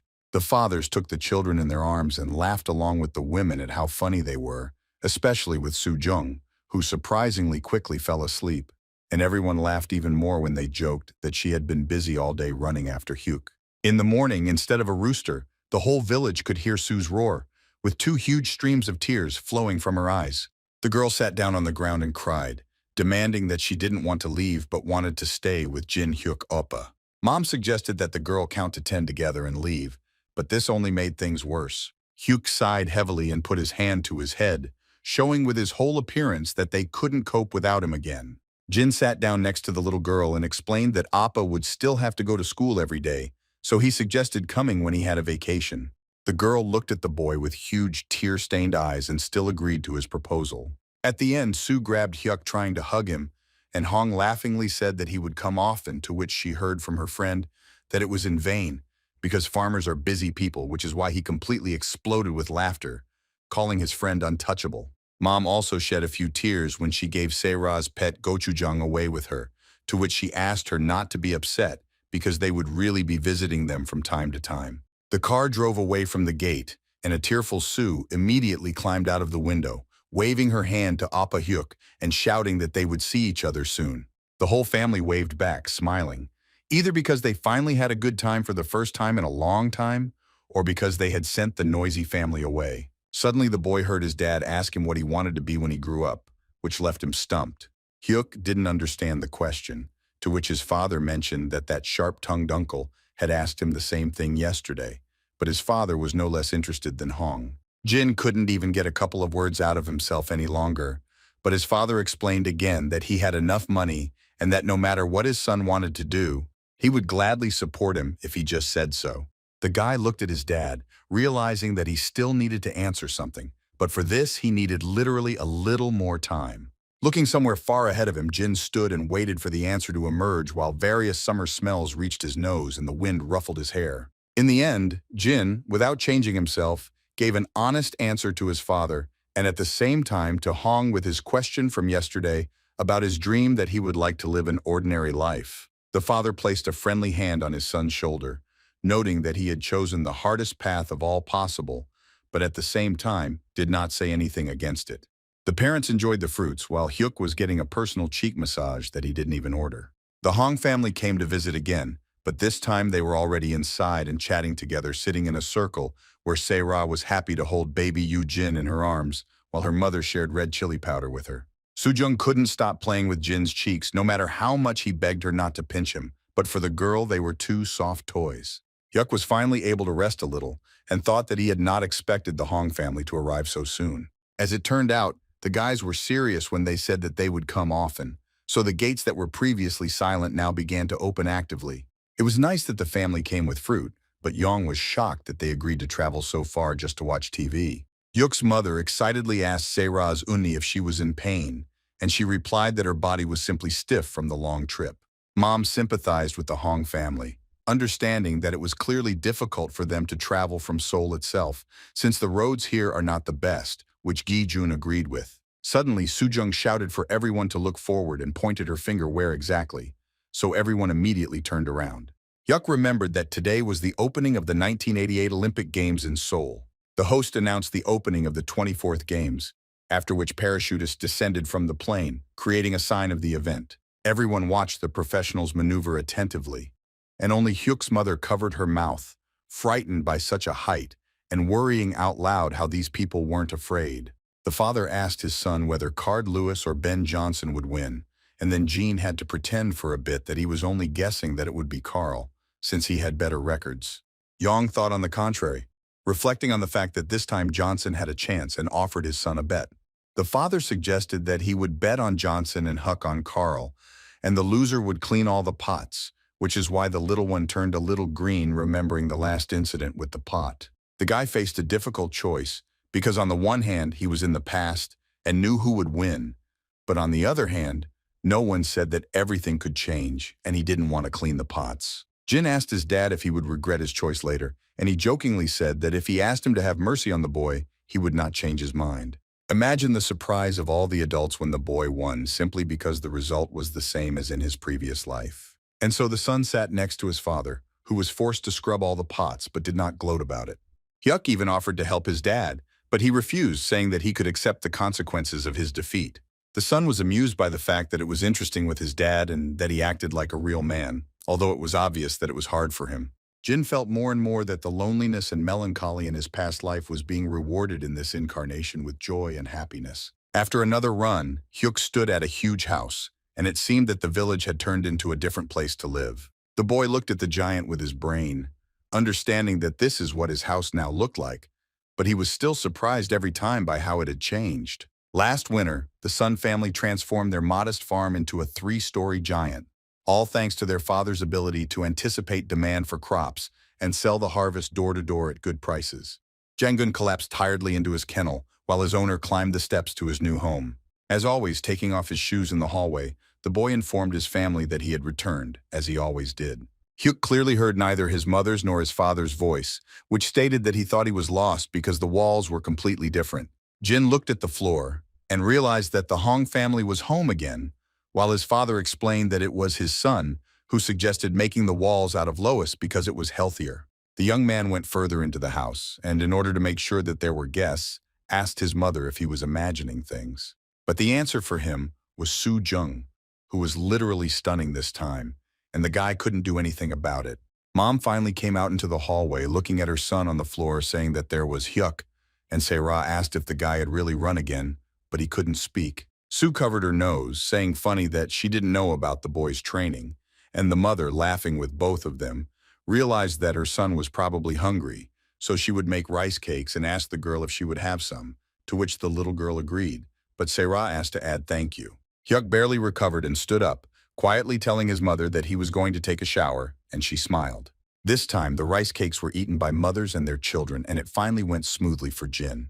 The children ran out into the street holding hands, and Hyuk said that he was taking Sue for a walk, to which he heard the standard, "Don't be bored and be careful." Sue happily asked Appa to take her to the beach to talk to the crabs, and Hyuk was hit with a wave of déjà vu again. Jin was surprised when he saw someone else on the beach, but Sue had already run forward, letting go of his hand.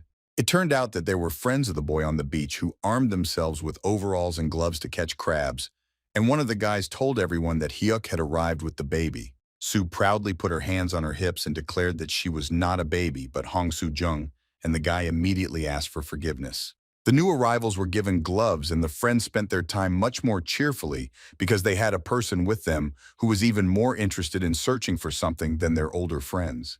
Mi-kyung found a crab and showed everyone how it danced on her hand, which amused the guys. Hyuk found a crab for Sue, which she looked at as if there was treasure in front of her, and the guys behind her tried to separate their friend and the crab. The picture from the past life repeated itself exactly at the moment when Hyuk carried Sue on his back, and she incessantly told him how she would go to school next year and how much work there would be to do. The girl did not understand how it would be possible to keep a diary every day because it was boring, and she wanted to know if her opponent could do it, to which he admitted that he could not really because it was really not easy. For some reason, Sue decided to ask his opponent if he was worried about something because he looked exactly like that. But the guy said that he was only worried that he was slow when he accelerated. The next question reminded Hyuk of their last meeting at the bar, because the girl had asked exactly the same question. Did he really like running so much? Jin answered briefly yes, but it sounded like there was something else behind it because he was very thoughtful due to the memories. To finish the guy off completely, the little girl asked if he liked her more than jogging, which made the poor guy even flinch and immediately ask who taught her this, to which his mother responded. Hyuk was tired, and hearing his name in his mother's voice was a salvation for him. The girl started screaming at the top of her lungs that her mother and aunt were standing in front of her, and the women smiled at her in response. Approaching his mother, the guy thought that what was happening to him was one of the joys of ordinary life. But despite all the pleasant moments, the young man did not forget that ordinary life has its disadvantages in addition to its advantages. And this happened after the guys at school talked about the fact that Yoo-jin was already 2 years old and she could talk. Mi-kyung suggested that they gather at Hyuk's to do group homework and asked what Song-chan thought about it, but he was like a lost cause. The guy didn't respond to his friend's request until the lunchbox with food opened, and then the poor guy jumped up from the table, scaring the guys. Mi-kyung didn't understand what was happening, and Chan, without even explaining anything, simply turned his head, showing that nothing was happening, and at the same time asked Hyuk for a few words. The young man began to whisper something in his friend's ear, and this made me very angry because he thought that she was being ignored. The more Chan told Hyuk the situation, the more his eyes widened, revealing obvious fear. Now the two of them looked frightened, and Jin began to list absolutely all the gods he knew and pray to them that they did not test him so cruelly. The top secret and scary conversation was the scary story about the pork chop that only goes around among boys, so Mi-kyung couldn't listen to it. The gist of the story was that my father casually suggested going out for a pork chop with him, and how could I refuse? But in the end, it turns out that you come not to a restaurant, but to a hospital where a scary doctor chains you to a couch, and that's it.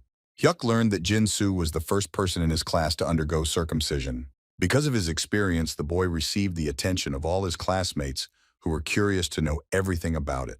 After the incident with Jin-soo, rumors spread like wildfire, and now even lunch in the cafeteria couldn't go smoothly, and naturally, Hyuk wasn't going to go through such humiliation at his age. Mi-kyung didn't understand what was happening to the boys, so to her they looked like savages, and even Jin, who was now sitting next to her and thinking about how to protect himself, looked strange to her.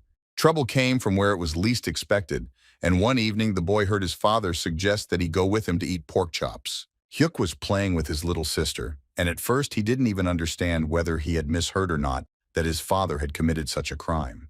Dad was telling me that they hadn't gone anywhere together for a long time, so he suggested eating hot chops, and also added that Yoo-jin needed to buy clothes on the way home. But in the guy's head, that same terrible combination sounded. The father smiled at the boy, thinking that everything would go smoothly now, but it was not so.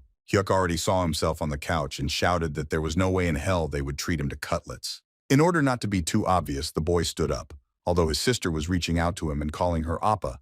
But he no longer responded to either his parents or the little girl, so the self-defense program was turned on.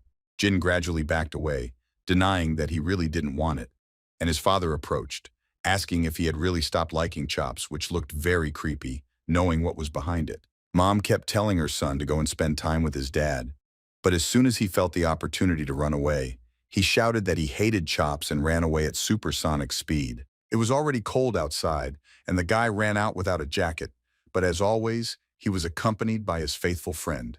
Hyuk heard someone calling him and picked up speed, but he thought the voice wasn't his parents, so he risked turning around as he went. As it turned out, Hyuk Sung-chan was running after him, equally horrified by what was happening, and on the way he told him that his father had also suddenly offered him some chops, after which he went on the run. The first thing Hyuk thought was that at this rate he needed to find a new shelter, and Chan suggested hiding at Jin-soo's. Hyuk understood why Chan suggested going to Jin-soo because he already had this nightmare, and therefore there was a chance that he could hide them. The boys flinched when they heard the loud and angry voice of Chan's father calling the bastard home, and the guy immediately told him to run. Hyuk ran and thought that he could wash himself every day instead of experiencing this horror. The father ran after his son with a rope, frightening not only the boys, but also everyone who could see them along the way. So under the evening sun, a line of father and two guys ran, who really did not want to be humiliated, especially in winter. Poor Chan couldn't stand running for so long, so he tripped and fell, which allowed his father to catch up with him. Jin looked at this utter horror, while Chan, like in the movie, shouted at him to run away from here as far as possible and save him and leave him. Hyuk now remembered his friend's words that a man should cry only 3 times in his entire life when he cuts onions and peels garlic. And the third time the man cried, Hyuk shouted that he wouldn't do it and ran away, although Chan's father told the boy to return home because his dad was looking for him. The man tied his son with a rope while shouting at Jean that he, such a bastard, should quickly go home, to which the boy mentally asked his uncle for forgiveness, but did not return. Chan lay on the ground and cried for the third time with a stingy man's tear as he had bequeathed to his friend, knowing what awaited him tomorrow. The poor thing sat on the stone bank by the water and was shaking like an aspen leaf from the cold. And it was good that Jung-gun was nearby, although his teeth were chattering and Hyuk even began to think that maybe it really was worth going home. The tired, frozen, and sleepy guy was already imagining the shame after the operation when the Hong family would arrive. For the young man, the chairman and his wife were not only now close, but also management from the past, which was doubly shameful. The boy buried his face in the dog, not knowing what to do, because even if he hid with Jin-soo, his parents would call his parents. Jin heard his name being called in the distance, and his stomach suddenly became heavy with fear, because on the one hand it was salvation, and on the other hand it was a one-way ticket. The guy turned around at the sound of the voice and saw that his mother was looking for him and looked very bad, and he couldn't stand it anymore because he loved her very much. Mom took her clothes with her and called her son with all her might, and this reminded him of how he came to this same shore to save them. Hyuk stretched to his feet and decided that he would simply close his eyes and return to his family no matter what. The guy woke up and realized that he had done something disgusting by abandoning his family, who truly cared about him. The father ran up to his mother and son while she was dressing him and said that he had seriously scared them and they were very worried. But Jin had already come to terms with the fact that it wasn't so scary to go to the hospital as long as his parents didn't worry about him so much anymore. Dad continued to tell me that the night sea is dangerous, although my son already knew this, but Mom asked Appa to stop. Hyuk wrapped his nose in a scarf, remembering his friend's words about the 3 times a man should cry, and mentally asked Chan for forgiveness because it turned out that they were crying together for the 3rd time. In the evening, the parents sat at the table with their son and laughed loudly at him while eating pork and saying that they still couldn't believe that he ran away precisely because of the doctor and that terrible story. The father got up and in response to his son's suspicions about the cutlet, explained that the mother should have stayed home with the baby because it was very cold outside, so they would have gone together. Mom also picked up on it and said that if you take the chops with you, they will get cold. So Dad said that you should eat them in a restaurant. And now Hyuk started laughing, realizing that the Hong family would definitely laugh at him. Relaxed, Jin devoured the meat with gusto, and when he saw that his parents had gotten up from the table, he asked if they were already full, to which they replied that they had indeed already stuffed their bellies. The parents told their son that he could finish his portion if he wanted, and there was no need to ask him twice. Hyuk looked at the almost untouched plates of food and couldn't understand why Mom and Dad hadn't eaten. But the desire to eat more chops got the better of him. And even though they were already cold, the guy took both plates for himself. Jin ate without noticing that the room into which the parents entered together was not completely closed by the door. The parents watched their son very quietly, like a wild pig, from that same door that was not completely closed. Mom and Dad were discussing the fact that their son didn't seem to realize it because he was happily eating meat. Mom shared with Appa that usually in such situations Hyuk thinks quickly and today he managed to get out of it. But how to deceive him next time? The boy licked his lips after emptying all the plates while his parents secretly came up with a new plan. On New Year's Eve, a neighbor came to the Song family's yard with a rooster and a chicken in his hands. Chan's father gave Yan a gift for the new one and he, embarrassed, said that actually he was supposed to give them something. The man explained that the birds still seemed tiny, but if they were properly looked after, they would grow to the size of a sea bass. And Yong promised that he would take good care of the birds. Suddenly, the neighbor leaned over to Yan and asked how things were going with Hyuk, and he said that they were a little worried because the guy was such a neat freak. At that moment, Jin was sitting next to the porch, but did not tell his father that he heard their entire supposedly quiet conversation. A week ago, the boy barely managed to convince his father at the last moment right before the hospital. Armed with his skills from his past life, Hyuk began to explain to his dad using diagrams and charts why he didn't need surgery, and he gave in from the overload of presentations, trainings, and group projects. The man announced the verdict that the boy could indeed do without surgery, and then Jin's skills as a regressor truly shone. Songchan's father now loudly declared that the boy didn't have surgery only because they couldn't catch him, to which the Appa said that he wasn't that bad. Chairman Hong went outside in his pajamas after a shower and with wet hair, admitting that it was so quiet in the village and thinking about maybe moving here, to which Hyuk did not hesitate to ask if it seemed to the mister that they were already living here. Immediately after the guy's courage, he received a slap on the back of the head and a reminder from Uncle Gi-jun that he was still the eldest here. Jin sat and wondered when Hong could have gotten the chairman's aura if he looked more like a loud guy from the neighborhood. The girls had already gotten so used to each other that they slept together, and no one felt cramped or uncomfortable. The men were trying to build some kind of chicken coop, and Hyuk was hanging around with them but mostly watching the birds. The rooster seemed to the guy to be larger in size than the others he had seen, and its character was downright menacing. Jean decided to test his theory in the most courageous but stupid way, and taking a stick in his hands, reached for the bird with it.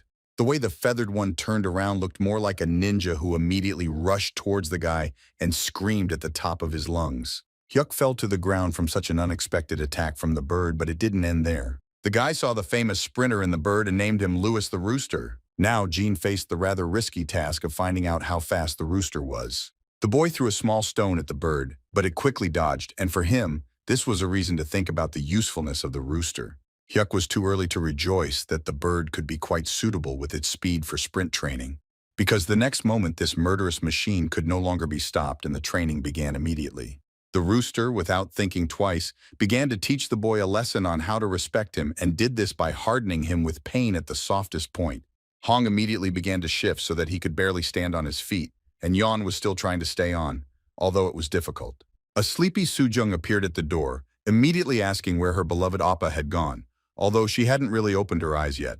The girl couldn't understand what was happening because Jin froze in place, and next to him was a rooster, and her dad was hitting the ground with his fist and laughing so hard that tears were flowing while Hyuk's father leaned on a stick and also laughed. But everything faded and faded into the background when Soo-jung woke up a little and saw the bird, calling it a chicken. Now it was the rooster's turn to run away from the slow but annoying sprinter. Hyuk looked vengefully at the unfortunate bird and asked his father if they could buy more roosters, to which he, no longer able to laugh, caught his breath and agreed with his son. When everyone woke up and ate, they got together and went to the ice, and the mothers immediately asked the men if ice fishing was done in the fall, and they heard about some species of fish that hibernate and can still be caught. Sue happily stepped onto the ice and started jumping, asking Appa to watch her as she tested the hardness of the ice. But Hyuk warned her that she should still be careful because in that case, she could fall awkwardly and hurt her tailbone. Se-ra even took a camera to capture their vacation together and told the men loudly to catch a lot of fish because gobies are good for your health, and Yoo-jin picked up on this by repeating the word a lot. The fathers were grateful to Jin Hyuk for being able to catch so many char, but the boy turned his attention to something else. Hyuk noticed a group of people on the ice in the distance, and they immediately alerted him. The boy began to take a closer look at the strangers, noticing that they did not look like locals, but the most incomprehensible thing was why they attracted his attention. The father noticed the way his son was looking at the men and explained that these people were working near his rice field. Jin still didn't understand why someone showed up uninvited, considering that the farming season was closed, to which Dad also found an answer and said that these people also wanted to have fun. Dad also added that as long as strangers don't harm them, they can share and coexist. The father put his hand on his son's shoulder, stating the most important thing. Even if they call him a wimp, he would like to live happily and not waste time on tactless people. This time it was Yeon who got the slap on the back of the head, and at the same time Gi-jun told him to stop acting tough just because his son was nearby. Appa fell on the ice with his whole body and did not react to his son's appeal, while Hong continued to say that his father was right. Gi-jun added that everything in business is arranged the same way, so you need to think ahead. Han clarified that if you chase short-term profits, then the advantages will be the same. And from this it follows that in business, of course, the financial side is important, but you can't get anywhere without connections. When the other guy finally stood up, holding his back, which was hurting, the chairman was just finishing up the conversation that without a good reputation, it was impossible to get connections. Jin nodded, indicating that he understood what the men wanted to tell him, and indicated that he would keep this information in mind. The father stood there, pleased with how far and successfully this young man would go. Hyuk was also glad that the idea was the same, but with Hong's input, it sounded different, and he even thought about taking back his words about being a guy from the neighborhood. The guys managed to get hold of 3 whole loaches and started calling them funny names, which made them laugh so hard they almost burst their stomachs. Jin realized that Hong was still a fool, and that minute long monologue about business was just an obsession. The father decided to share with his son that he had given names to the fish, which already sounded strange. But the guy still asked what the names of these unfortunate people were, and Dad started to straighten his fingers and name them one by one. And the first was McCanter. Hyuk was out of his mind from the nonsense that his father came up with, forgetting that today he called the rooster the sprinter Liubim, but Soo-jung was completely disappointed. Han, on the contrary, supported his friend, saying that the name suits fish perfectly, although the boy did not understand in what place. The Appas began to call the fish in turn McCanter first, second and youngest, and ended by saying that these warriors should unite, to which Soo said that Dad was strange and Hyuk was still interested in strangers. Gi-jun was as happy as a child when he showed his daughter a whole bucket of bullheads that he had personally caught. Just in case, Soo first asked Appa if these gobies were tasty at all, and Hyuk confirmed that everything was fine and they really could be eaten. Hong was a little upset that his daughter did not appreciate the amount of fish she caught, but Yeon was there to support her. Soo asked Appa if they dried fish like pollock, and he said that they simmered it for soup. But the girl didn't know what simmering meant, and Hyuk, while thinking about strangers, explained that simmering meant boiling something for a long time over low heat. The girl would have listened and listened to this mysterious boy, but noticing that he was thinking about something, she fell silent. Suddenly, Soo noticed that Appa was talking a lot more, although Hyuk didn't notice it in himself. The little girl once again confirmed her words and added that she liked the guy's talkativeness, but now she thought about the fact that someone might be jealous. Soo thought about the last conversation between her mom and dad, how they argued over pizza. The girl suddenly wet her finger on her tongue and wiped Hyoku's cheek, even though there was nothing there. Jin was already in the clouds or in his thoughts about those people on the ice, and then someone ran a wet finger across his cheek. The girl screamed quite loudly, "Pizza!" and repeated it again, thus making it clear that she was hungry. While Se-ra was holding the camera, she heard Hyuk tell Dad that Soo-jung wanted pizza, and he agreed to take her for dinner. Uni was a little stunned by what she heard from her daughter, because she also remembers the recent conversation with her appa. In the evening, Yong was lying on the floor, and his back was covered with warm compresses, and the sensations he experienced were not the most pleasant. Mom asked if appa was okay, because if everything was that bad, it would be better to go to the hospital, and Uni had already arrived, claiming that she knew about such consequences as soon as the men started fooling around. It turned out that the guys had climbed their feet into the buckets and decided to walk around on the ice like that. And now Yong said that if the women knew that everything would end so sadly, then why didn't they stop them? To which he heard that no one thought that it would come to this. While Hyuk's mother burst into tears that Oppa was feeling bad, and Se-ra scolded him for bringing his wife to tears, Jin heard a knock on the door and ran to open it with Soo. When Hyuk opened the door, the first person he saw was Mi Kyung, who in turn did not say hello, but noticed the little girl next to the guy. Jin heard Mi Kyung ask if his dad was home, but he already had another question in his head. Who was that next to his friend? It turned out that Hyuk and the guy next to Mi Kyung stared at each other for a while, thereby prolonging the awkward silence.